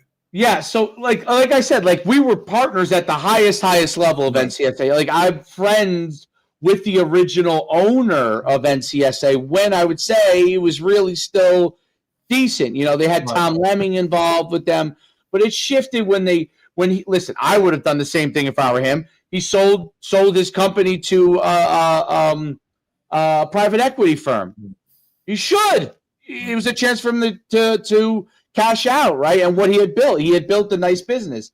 And at the time we were partners with them, they did a great job. It just shifted. Like I remember, like all of a sudden they were telling me I had to do certain things, and I'm like, nah, that's not going to be me. Like I know you guys are giving me good money, but that's not going to be me personally. But it's interesting because even after that, I got people jobs at NCSA because they were probably one of the few recruiting services that has probably the only recruiting service in the country that has the capital to pay full-time employees on a large scale. But sometimes they have people that are really just salespeople, not actually people who are knowledgeable in the recruiting process, posing as salespeople. Yeah, and I know the ins and outs of the NCAA because I could tell you I was I was the first football partner that they had on a large scale, and I've been in their offices many times, and some of their executives have climbed. I don't want to say names, but have climbed to the highest of highest ranks within football, and some of the things that they've had to do it. I think compromise a lot of things. So it's neither here nor there because at the end of the day, I've had parents tell me, "Well, your camp's $79 and theirs is $379." So what you're saying to me is that's a better camp because it's $379. Are you kidding me? The best is then I'll say to them, okay, so I'm going to ask you 3 questions and you give me the 3 answers. For $379, did they give you a swag bag or a T-shirt? Oh, no, they didn't give us a T-shirt. Come and think of it, I didn't even think about a T-shirt. Okay, great. Did they do testing numbers? Yeah, they tested us, but they never sent us the numbers. Oh, really? Honestly. And then, okay, how about the big piece? The college coaches. They had 17 coaches on the website. Right. Oh, we only saw 2 schools. Oh, sorry. So you paid $379 for that, and you could have come to my camp. You got verified digital numbers from real coaches, head coaches, assistant coaches. Seriously? You're saying that's better? So you're saying a Rolls Royce is better than a Buick?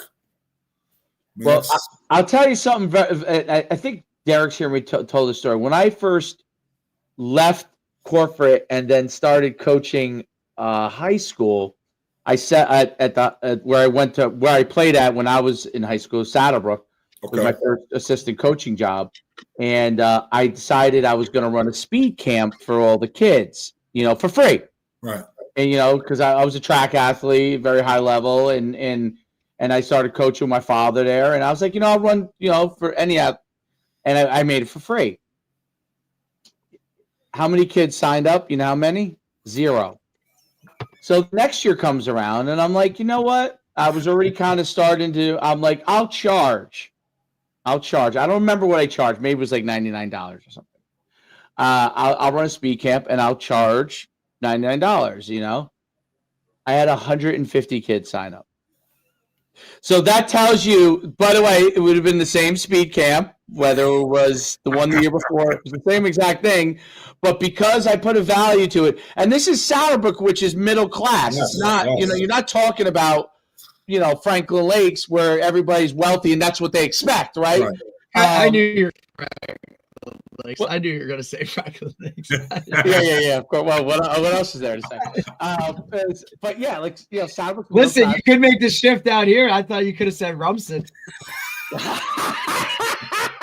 Well, yeah, exactly, right.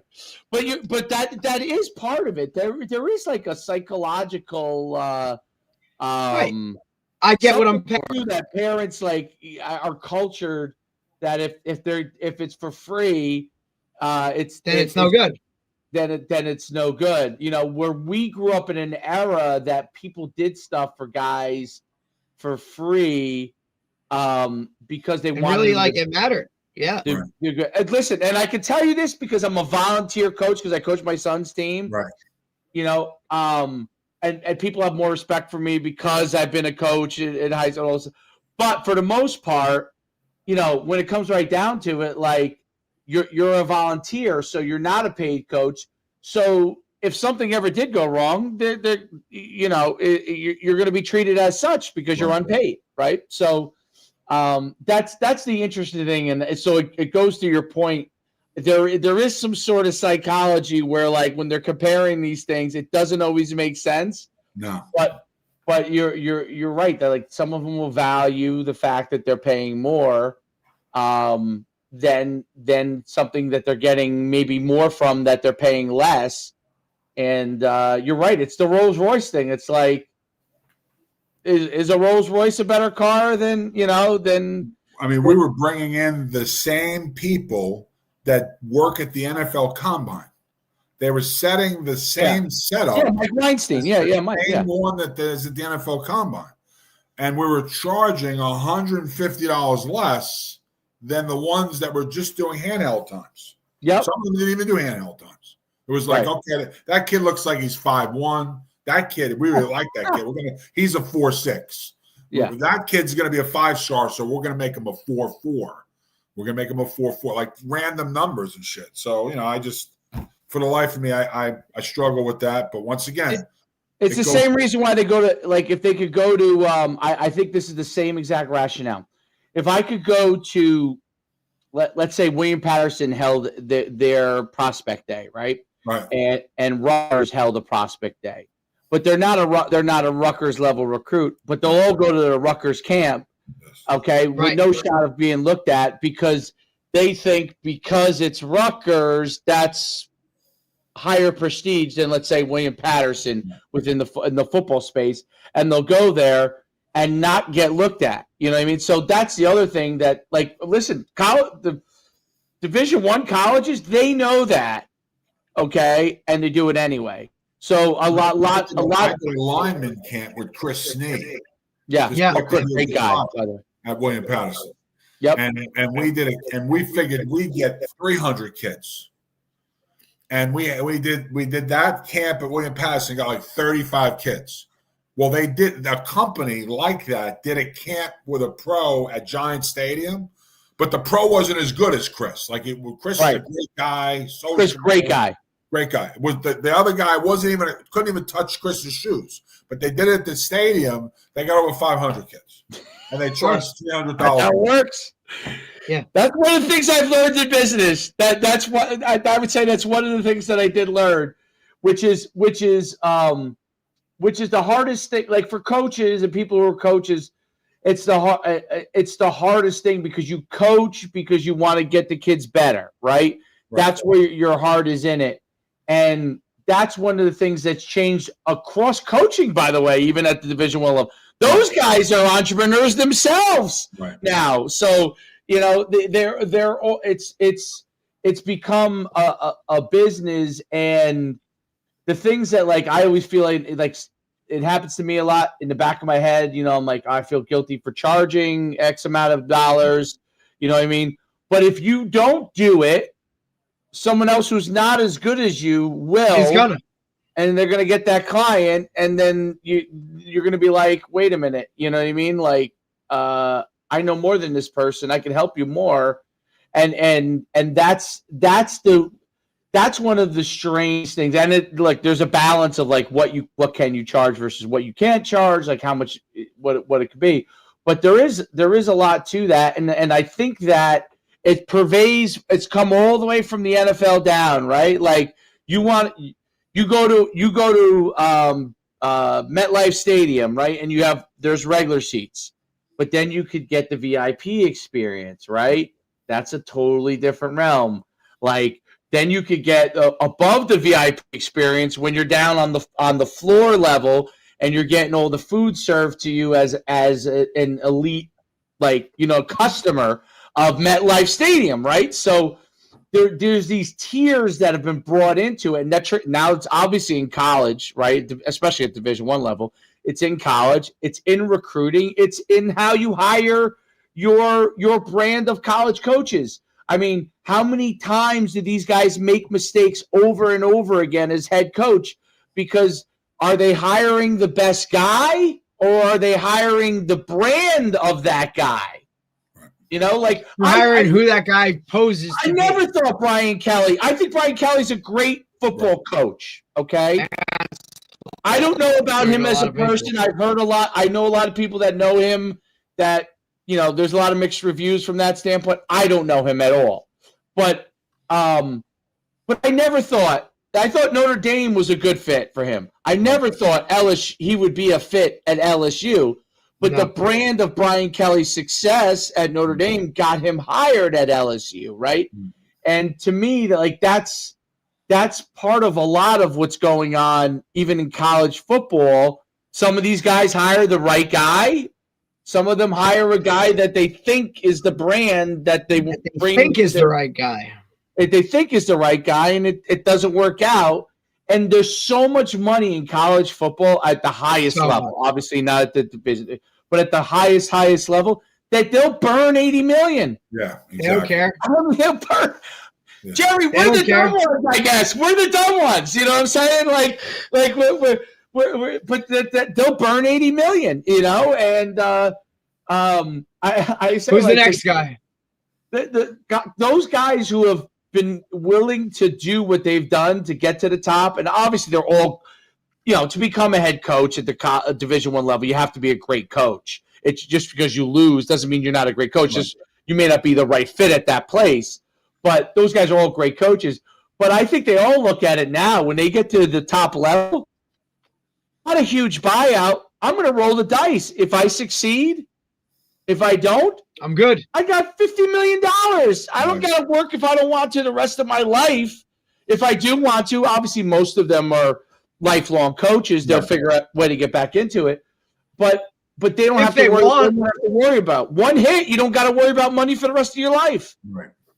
One hit, Dude. one big time coaching job, succeed or fail. Best job in the world. Fired high level football coach. It's better than the CEO of a company because you really don't have to do shit. Well, now it's insane the amount of money that they're throwing around. I mean, it's absolutely insane. It's unbelievable. And I heard somebody say on, I can't remember who it was. I was watching some show and or maybe it was like on a social media, and they were like, you know, do you think that there's going to be like those salaries have got to come down? They're spending. I'm like, no. I'm like, they're going to continue to rise because there's always going to be owners that want to take the risk of being the very, very best. The allure of the opportunity to be number one is too great for highly, highly successful individuals, meaning like billionaires, and their allure to try and put money in a spot to get them to be number one, even if they blow it, which half the time they are. Even if they blow it, it's worth it to them to try and get there, because that's if you're already a billionaire, like there's not that many more things for you to do. Like, and then you have the guys that are starting in smaller schools. Look at what Signetti did. He was at JMU. Look at Keeler. Keeler was at Rome. He bounced around. That was at Temple. So you look at those successes of those guys. Flood started and he bounced around. Yep. So then you have that success piece. And so you have a lot more younger guys that feel like, well, I'm at Ithaca, man. I got a chance. I can go to the next place and then the next place. And no doubt. And then I have success. But coach, with that, I think to circle back to bring this thing all together, now you look at guys that are only looking at moving to the next level, and they're not worried about where their feet are, and they're not doing the best job that they possibly can, and they're not soaking in all of that stuff, but yet they continue to go to the next level, get jobs, and then it's, you know, hey, sink or swim now, right? Because at some point you're going to be put on the spot, and you're have to actually coach, right? Like you can only fake it for so long, right? And just, I'm this, I'm that. Like you want to be what you really want to be. You're going to have to get, like, you know, the rubber's going to meet the road. what's that old saying? You're only as good as the next job as the job you're in, or something like that. Like, but like I never coached with the thought that I was going to work somewhere else. I focused on the job I was in, gave it 100%, and if something best happened, you can at where you're at. Correct. Whereas now they get in, and while they got one foot in, and the other foot is thinking, where am I going? Exactly. No, there's no doubt, and I think that's I think they're told that's the way to go. Dave, I think that's a great point. I think that they are, and we've had this conversation, and Coach Flo, we've talked about how, there's always people there to worry about players and this, but like, who coaches? You know what I mean? Like, and I'm not talking like X's and O's, but like approach, like the behavior aspect, mental side of this whole thing. Like, financially, like, what do you do with money? How do you do? Who coaches on that stuff? There's no, you know what I mean? It's all you learn what you go. There's less mentorship. You're right. Like there's, you know what I mean? Like there's nobody to turn to be like, hey, how do I handle? And I don't know that everybody wants to be mentored as much anymore because I had none of these guys want to be told what to do, Dave. None of these younger assistants with another guy that owns a business completely unrelated industry. Like he owns a pizza business and stuff like that. And we were in a discussion. We had this discussion about the fact that like if you're a young person, you go on social media, you see like young influencers or young who are really successful, making a lot of money. Right. And first thought is that guy's 25, making a lot of money, 28, making a lot of money. I should be him or her, and I've got to do whatever that person's done to do it. Instead of your own journey, you're trying to emulate other people's journeys. And that's what a lot of them, they try to emulate, the younger people try to emulate another person's journey. And you do want to look at someone that's successful and say, okay, that's a roadmap, but your journey is always going to be different than somebody else's. And I think that's like, they all want to kind of like, I should do this. And then when they go do it and it doesn't go the way they planned, they don't realize that most people, in order to be successful, there's a long road to it. So they give up, right? So that's why I think a lot of guys in college coaching, they're told, hey man, in order to get to this level, you gotta be in a different place every year for the next 5 years, and then after that, you can evaluate where you're at and then decide where you go. But for your next 5 years, if you're at Rutgers this year, then you should be at Susquehanna next year. You should be at, you got to be at 5 different places in 5 years in order to have a chance to rise. And I think other young coaches or maybe like 30-plus-year-old guys are telling 25-year-old guys, that's how I did it. You got to do it that way. If you don't do it that way, and I think the people that are most affected are the players. Like when Tom Brady says the players are not like quarterbacks are not as good as they developed or whatever. Yeah. How could they? How can they get developed if you have a new coach every single year? It's impossible because they don't know you that well. Right. You develop people over time, and yes, maybe you're not going to be with someone for 5 years, but several years of development, you can learn about that person and you can develop them over time. You can get more knowledge into them and you can get more skill sets into them. But if you have a new guy every 6 months, like you're basically stuck at ground zero. You just develop a relationship, man. Like, you know what I mean? Like those relationships with my coaches are some of the things that have literally formed who I am as a person, whether it be middle school coaches, high school coaches. And look, Dave, I've referenced this a ton before about, I was fortunate in that I was coached by really high level coaches when it came to the sport, and like men, like they coached the full person. Right. And I played for some of the best. But those relationships are some of the things that literally formed who I am. How do you develop that with somebody who's there for spring ball and then gone? I don't see how you could ever make a connection to want to play or do the things that football requires, because that shit's hard, man. And if that guy pushing you, like, he's pushing you for a reason, but if you don't have something with that guy, like, you're just not going to get to that level that's needed to be a really good player and be successful. I don't know how you could do it. That's why trainers have become this big thing, because dude, strength and conditioning guys that spend all of that time, stability. They're looking all of that time with them too, right, Dave? Right. Like, they're with those guys. Well, it's the one stability person they have, because they don't have stability anymore in position coaches, or it very rarely. I mean, there might be instances they do, but very rarely do they have that. Listen, when I was in college, I mean, in my 5 years, I had 3 different position coaches, right? So that was when people 2 head coaches, right? I had 2 head coaches, and my head coach was 5. The guy who recruited me, Tom Jackson, just died this past year.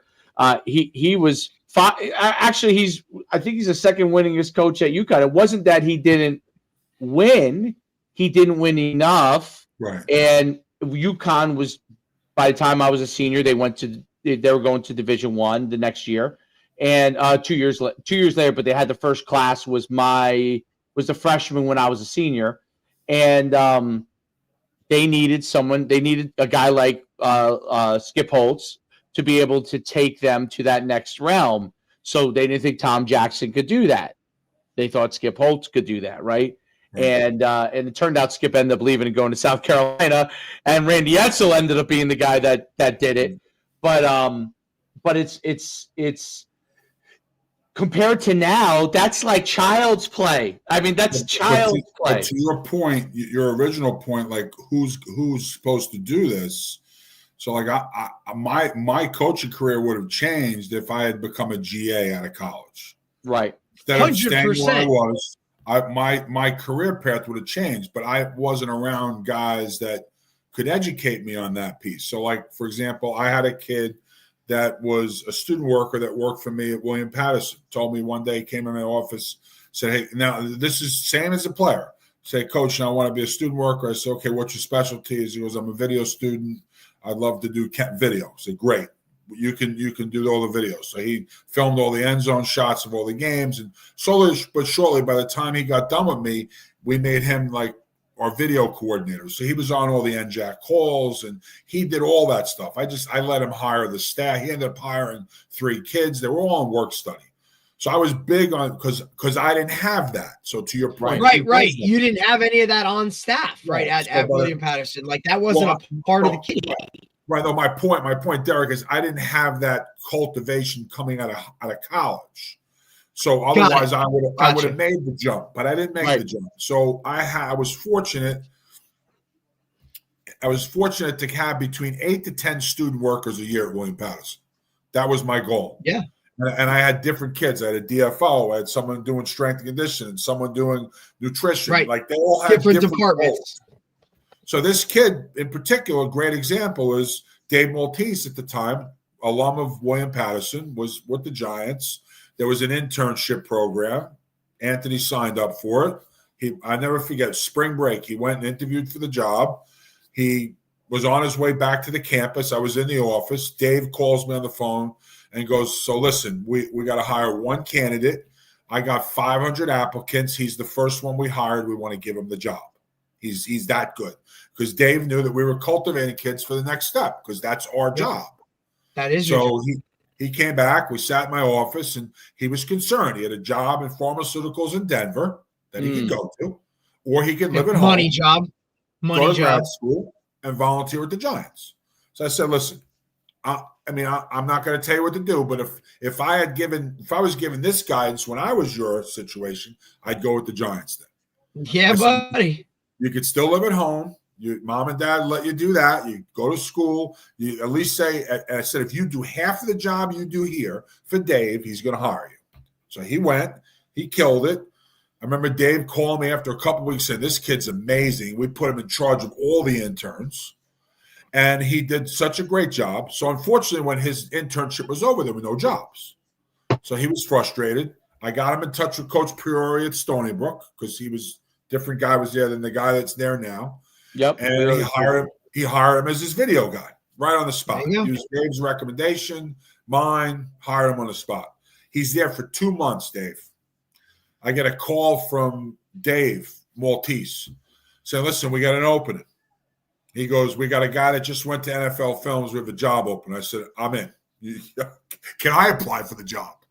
I said, I don't understand my video. Can I apply? You call me because you want me to get the job?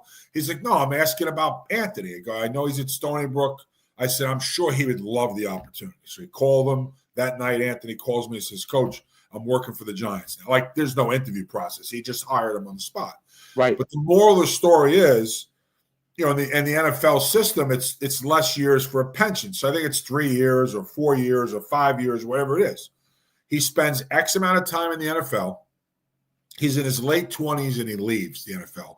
Goes to Rutgers to work for the state of New Jersey, and Greg worked for him for a number of years. And now has since left, and now he works for Exos, which is the company that everyone deals with. Right. Moral of the story is he's retired from the NFL on a full pension. He's not even 30 years old. He worked for a state institution. Now he works for the company that deals with it, all because he took a chance, but because it goes back to your point, it goes back to us doing our job to guide him. Guide him. And I got it. And that's, to me, those are the best success stories. Yeah, I would love to have beaten Jerry in terms of wins. Like, if there was an opportunity to beat anybody, Jerry Gallagher was the name, and I could have, except for the 0-10 season I had in my last year. But at the end of the day, the thing that I rally around is, like, I got a kid that's at the Dolphins now. He's in his 18th year as equipment. He was my equipment guy. He's in the Dolphins 18 years. He was a William Patterson. Give me that job. Give me that job all day. Like that's the thing. Like, Rob Schultz was our equipment guy. He bounced around. All these guys that we helped kind of get to the next level, but it goes back to your original point. It's our job to help. And I didn't get that guidance when I was in high school and college. And that's why I did what I did, because I thought that's what the right thing to do was. No doubt. The mentorship and the helping them along and guidance in what they're going to do is the key. And I think that part's big for the younger guys. Some of them don't want it. The ones that do, you know, it definitely will help them. Lou Porciazzo, who played for me, great example. Lou Porciazzo played for me my first year in 2008, a 5'7", 200-pound center from Colonia.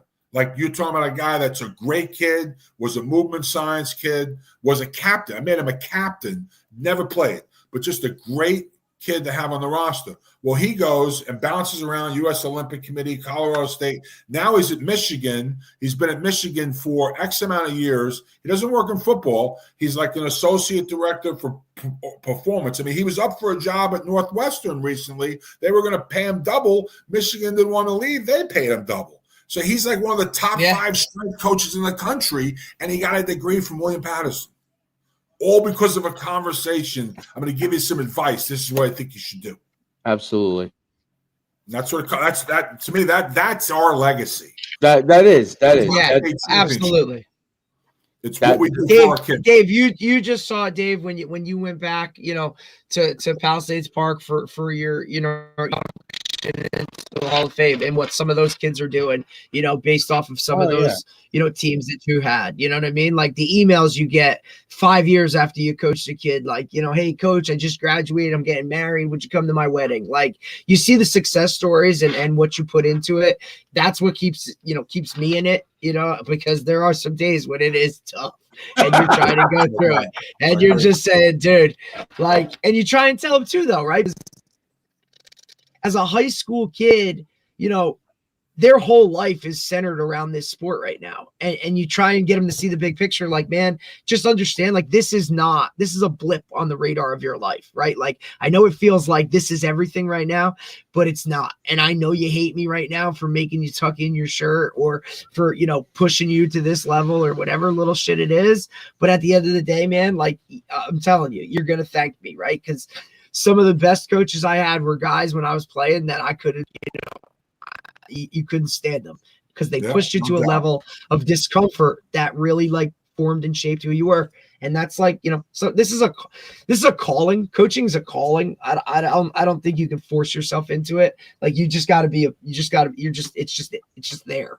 So Coach, we've taken up way too much of your time, but I appreciate it. I know Dave does, man. Like I really appreciate it. I have nothing but the utmost respect for you from every facet in terms of when I played, as a coach and a player, you've always been there as a mentor for me in any way, shape, or form, always asking, answering questions or for whatever road or whatever crazy shit I brought to you. But I appreciate you taking the time, Coach.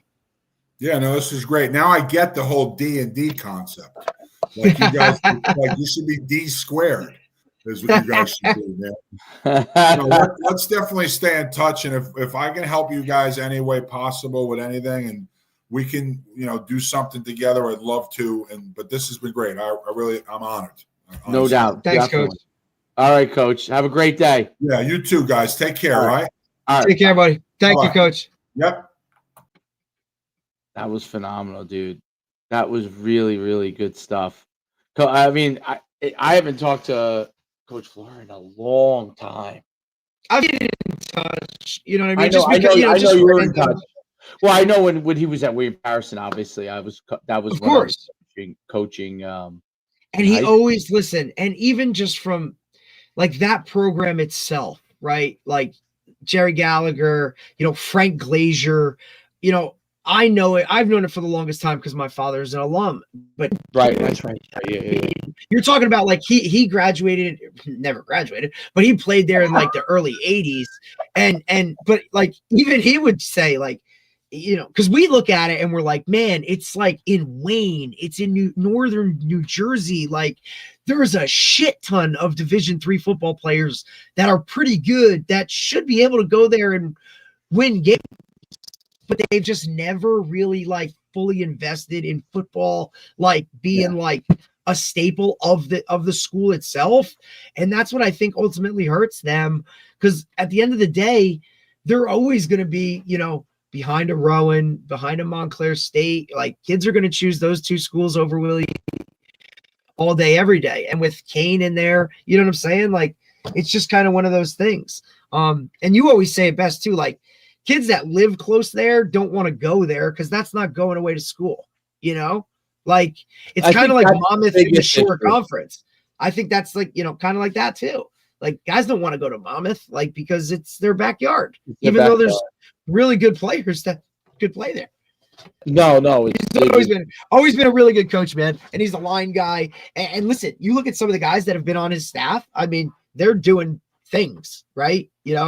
I mean, there's a lot of assistants that he's had that have started with him and have really gone, and done some bigger things. So I just always have had that utmost respect for him. It's kind of funny. He's kind of in the same gig as we are doing the same. Yeah. Recruiting. And he's like, this is a disaster. He's like, this shit's crazy. He's like, it's terrible. Like, because guys don't understand from that perspective, dude. Like, coach, they don't give a shit that you were a head coach at Willie P for 10 years. That's the parents don't give a shit. The hardest part about young people to me is like in the end, the young people more than ever, as the years have gone on, it continues to evolve more and more that the young people could care more and more less about what you did unless it was something that affected them directly right now. And that's nobody gives it. These kids don't give a shit. And my head coach, I love it. Belichick, dude. Nobody cares about Belichick. He's a bum, bro. To them, he's a bum. Like, who's this guy? He's got a hot girlfriend. They know what's hot now. They don't know what was hot 5 years ago. That's this clickbait. What's the word I'm looking for? That's this clickbait society that we're living in. Everything is like 10-second Tom, right? Like look, correct. We were talking about like James Franklin getting fired was the biggest thing since sliced bread. Then all of a sudden, Brian gets fired. Nobody's talking about James Franklin. Like it's literally that fast. Guy got fired.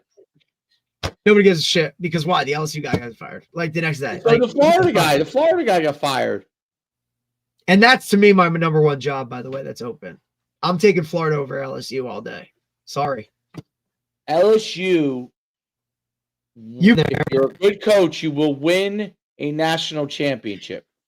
Ed Orgeron won a national championship and got fired. But you probably will get fired at some point. Absolutely.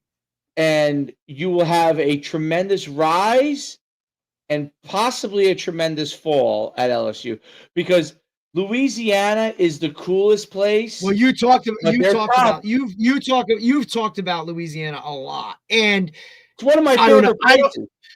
But to me, right, like, is the talent within the state itself, right? Like, okay, obviously, if we let's look at the three big jobs real quick, right? LSU, Florida, Penn State, right? Of the three, are we in agreement that the most in-state talent is Florida? Yes, correct. Now, Louisiana or Pennsylvania, which one has more in-state talent? I would say Louisiana has more. Really? But here's what I would say. So you're correct that Florida has more in-state talent. The state that the talent stays home the most by far is Louisiana. I was gonna say. So by far, like, if you look at the roster probably of LSU, you probably I bet you it's all. Now, is it because talent, or is it like, I'm just gonna go to LSU because I don't want to go? Every kid grows up wanting to go to LSU. I had this exact discussion on the Husky podcast. So the guy who was the voice of the Huskies for many years, he's on with us, and we were talking about the Brian Kelly job and Brian Kelly firing, and I said, I happen to have it's not that I lived there or anything, but I've been in Louisiana so many times, like dozen plus times. Yeah, you've told some stories about Louisiana. I actually know an unusually large number of people in Louisiana for a person that lives where I live, which is New Jersey. So, I have friends. That's not really a state that people are flying. People aren't going to Louisiana to be like, hey. And I've been to places in Louisiana that people do not know about. So, so what's everyone's been to New Orleans, but I've been to Baton Rouge, I've been to Lutcher, I've been to what is Shreveport? I've been to Shreveport. Let me describe Shreveport to you. You pull into downtown, okay? You come into downtown Shreveport. There's not that many buildings, okay? Next, across the street from the 2 or 3 massive hotels they have down there, like the really beautiful hotels, is Hustler nightclub. Literally across the street. So, and then if you go across another mile or two, maybe it might be 3 or 4 miles. You go across this river, and there's the casinos in Shreveport on the river, which is the town next to Shreveport. It's a city though, and there's these couple of casinos, which are, by the way, a ton of fun, and it makes no sense. Okay, 0 cents. But you're just like, this is so much fun. It's so Louisiana. Like I can't describe it. There's a Brian Kelly's a Northeast guy, right? Like, where's Brian Kelly? He was born and raised where? I described Louisiana as this. When we ran an event, we used to run an event at Dutchtown, which was outside of Baton Rouge. There was a great coach there, Benny Saia, and Benny's staff was almost all LSU graduates. In Massachusetts. Landon Collins was at that camp, okay? So, who played for the Giants. So his staff, we get done with our camp, and these guys played it. The one guy was like 6'7" offensive lineman, was a high school coach. And they're like, hey, meet us here for food. So we go to this place. It was like Louisiana Cajun food and like crawfish and like food and balls and stuff. Ate that, great time. And he's like, okay, go home, get showered up, meet us here at like in an hour. Go get showered up, meet us here. And when we drive, we go all hop in the car, and they're all in trucks and stuff, and we have our rental car, and we hop in this car, and we're following them, and we're like, where the hell are we going? We're already in Dutchtown, Right. which is off of, it's not in Baton Rouge. That's like a suburban, like kind of, very powerful football program, but like suburban of Baton Rouge. We're already off the beaten path to begin with. So now we drive 30 minutes, okay? And we come up on this barn, huge barn, and there's cars all around it. They're like, we're here. I'm like, we're here? So we all go in, and it's a nightclub. It was a nightclub, a barn that was a nightclub. They had a bouncer, they had a club, it was a bar, and it was a phenomenal time. I mean, phenomenal. Like, you thought time did not exist, right? And then we were like, I don't know how to get home from here. Right. Okay. They're like, you can follow me until I have to pull off to my house, which was halfway, but like, just go straight, and all of a sudden you'll see lights, and you'll know where you are from there. You're like, okay. But I mean, like, there were no lights, when we drove through. Like, nothing. It was dark. Like, I'm not from Louisiana. Like, the guys who were with us weren't from Louisiana. But the guys from so. We had we had a fabulous time. It was a great. I've had several of these Louisiana stories. That's just one of them. That's just one of probably 20. Okay. Wow. And yes, and every time was different. Every time was fun. Every time you were like, what am I getting myself into? Kinda. You don't really know. Right. You're kind of just like going through the motions, and then all of a sudden it's like, wait, what? Another time we were in Baton Rouge. We went with a guy who now used to coach at my Louisville. I think he was at Florida. I can't remember exactly. He's at a Division I school. Guy was an OC at became a head coach at a JUCO, but at the time he was an assistant OC at a high school. And him and his wife took us all out, and we get in the car. We go under this underpass. Baton Rouge is like a big bridge between Baton Rouge, like going into Baton Rouge. So we go under the bridge, and we're just driving. And it looks like we're going to like this industrial. I'm like, yo, where are we going? So we drive 30 minutes to this like industrial thing and pull off to the right from this like a big industrial like factory thing. Okay. And I'm like, I don't even know. And there's bar there. And we're at this bar. And it's packed with people. Of course it is. Like, our video guy is there. He's God rest his soul. He passed away. Unfortunately, he committed suicide. But he was our video guy time. He was a lot of fun. He was our video guy because we used to travel with video guys. And of course, we're having a great time. Somehow someone doesn't like what was going on with him. Somebody gets in an argument with him. Okay. And now we're like, we have guys from all over. We're not just all Northerners, but no one was from Louisiana, other than the people who took us there. And we're like, it looks like we're about to get into it, right? Like get into a fight. Right. And my guy's like, yo, it's Louisiana. Like, give a carry. You know what I mean? So right. Like the guy who's with us, and we're like, yeah, we're not thinking that way from here. Guys are like, all right, we're out, So we get out. We're like, we'll see you tomorrow at the camp, He's like, yeah, we'll see you tomorrow. So, but it was like every time was fun. It was wild. It was like adventurous. We did some camps in New Orleans. That was fun. But like Louisiana, they want you to be part of the community, period. End of story. Correct. They want you to come out with them. You got to be willing to go out with them, have a good time, laugh, be a little edgy, no matter what your personality is. Even if you're straight-laced, you still got to go spend time with them, right? Right. And that means you're one of them. They want to know that you want to be one of them. And if you do, you're in, dude. Like, I can tell you, I'm friends with guys to this day from being down there. Yeah, like, right. That's just how they are. They are. I could call, the guy who used to, they're probably at their fifth different school by now, high school wise, but because those guys, the really good ones, go to the big schools to get paid.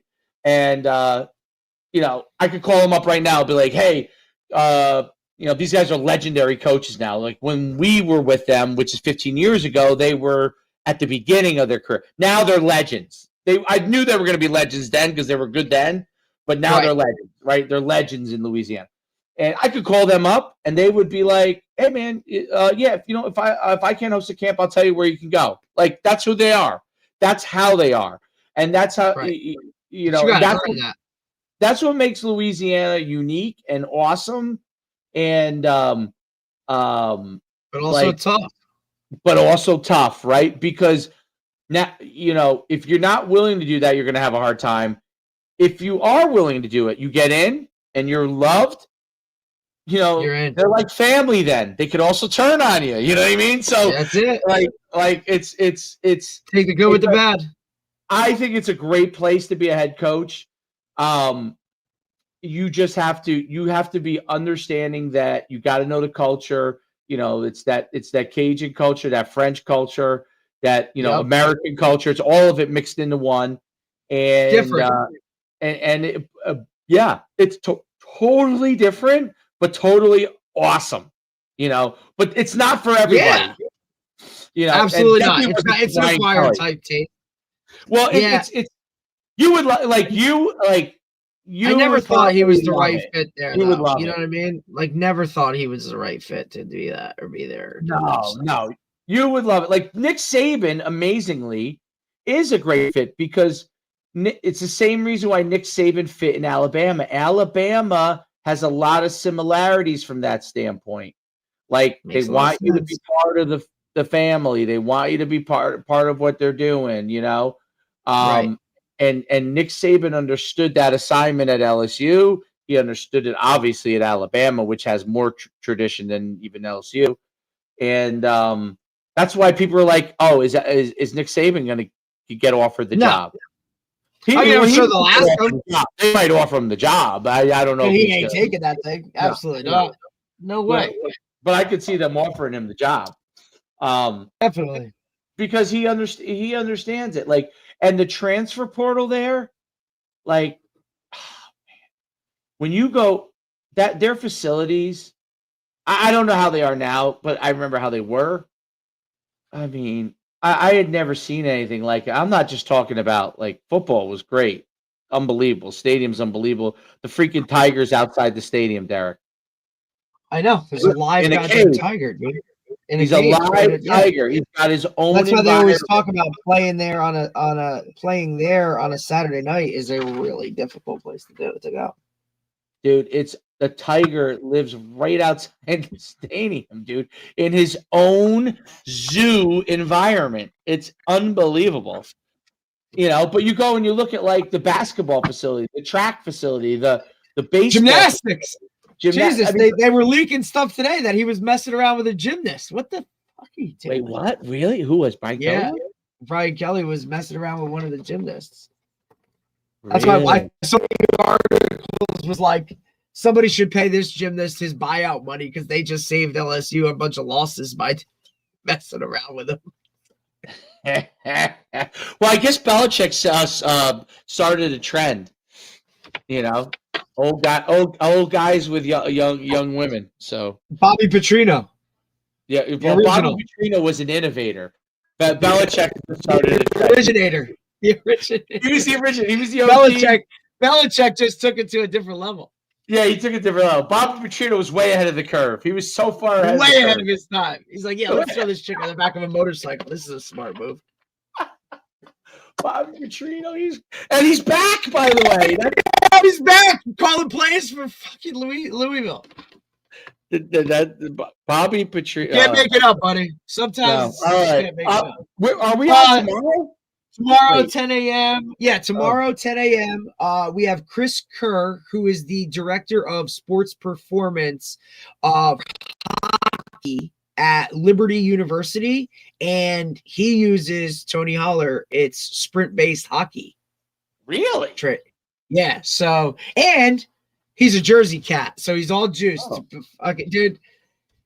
We haven't had a guest like this in a while who's literally been messaging me like every day, juiced on, like, because we're Jersey guys. He grew up in, I believe, Sparta. Oh, that's cool. That's and he's like, dude, I love it, but I'm never going back. Like, he's like, hell no. Yeah. We got a couple good ones. Actually, and even then for Thursday's good too. Yeah. And then Thursday, Collier from Florida. We have next week is really cool too. Next week's coming together. We have actually Max Brown, right? Does CBS Sports now. He's a former USC. Yeah, he's coming on. Yeah, he's great. He's great. And then Thursday we actually have Goodell, son of Goodell, the wrestling coach at Rutgers, his son, who was a walk-on and just finished his career playing at Rutgers as a receiver. So very cool. Yeah, man. I had like Dave. It was funny because today, like literally, like 5 different guys who I like have messaged like months ago, like literally hit me up and apologize. We're like, hey, sorry, I'm not good with DMs, or hey, man, I'm just seeing this now. I mean, these are things like I put out months ago, and now it's all coming back around. And I'm like, all right, man, like, yeah, let's get it done. And they like even Max Brown. I'm like, dude, you're like working, like you're calling games for CBS college football. Like, his journey is a wild journey. That's what I told him. I'm like, hey, like I kind of laid it. Big time recruit. Yep. Yeah. And that's what I said. I said, are you willing to are you cool like talking about it? Absolutely. Let's do it. All right, cool. Oh, he's great. I remember when he was a recruit. That was during the heyday when I was doing my stuff. He was a big time recruit. Big time. Yep, no doubt. Yeah, so I'm excited to talk to him and a couple of these other guys. I'm curious about this sprint-based hockey shit tomorrow. Like, dude. No, yeah. By the way, I want to tell you, because now that our season is over, I did as much sprint-based stuff this year as I could with my team. Yeah. And I think it really helped. So I think it really helped. I feel like, dude, I'm so like we were this track consortium that in December that I'm gonna hit up in Chicago. Like, buddy, it should be something. Because we continued to get faster throughout the season, and other people aren't, man. Yep, and we almost completely did it. We just a couple mistakes, but those kids got better, bro. We're doing it, Derek. We're way undersized compared to everybody else we play all the time. And you've said that from the jump. Like you said that from day one. But because like, hey, we're going to be smaller, but we're going to be better conditioned, or we're going to, you know what I mean? Like, speed with speed. We use speed for everything. We use speed, literally. Like that was my focus on everything was speed and explosion, and try to the beginning of the year when we weren't at those levels, and now as we got towards the end of the year, after 4 months of working with them on it. It's not just the plays, it's the players were getting quicker, more explosive throughout the year, and it allowed them at the end of the season to be at their best, which is when you want them to be at their best. And Dave, they're also healthy. You know how many actual soft tissue injuries? None. We had none. There you go. Maybe one. I think. No, we had one ankle injury that lasted a couple days. That was it. 2 days. There you go. And coupled with the tackling philosophy that I went with, we got better. Huge move. We did so much less actual tackling with each other. And got better. And we got much better. And I watched everybody else beat each other up. Yep. You know what happened at the end of the season? At the end of the season, our guys were still humming along. Yep. And everybody else is they won't say that they're tired because they don't know that they are. They don't know they are. But they're just what happens is kids get tired of, and this goes to high school and college too. They get tired of banging into each other. It's just you get to a wall. You end up hitting a wall. You know what I mean? So, Coach, I agree, buddy. So, but anyway, that's my 2 cents on that. So I'm trying to figure out how to continue to evolve this in the offseason, because unlike you guys in high school where you have them, well, I don't have them, obviously, because they're playing other sports. So we're trying to figure out how we could do some stuff with them in the off season so they can continue to go on that path. So instead of entering the season equal to everyone, we could enter ahead, So, but anyway, That would that's be not huge. here. If you could figure that out, buddy, I'm sure there'd be a lot of people that would freaking want to know that answer. Yep. That's what I'm trying to figure out from a youth standpoint, because look, I'm going to do stuff for my own kid that I would do that anyway. But I'm talking about my team, because they can, they're going to be playing other sports. What can we do with them that can get them to that point that doesn't overtax them, which is, I believe, which is correct, because they should be able to play basketball, wrestle, baseball, Absolutely. whatever. It has to not tax them, but on any load level. Although I will, I'm pointing in this direction. Greg Olson just had Mo Vaughn. Remember Mo Vaughn?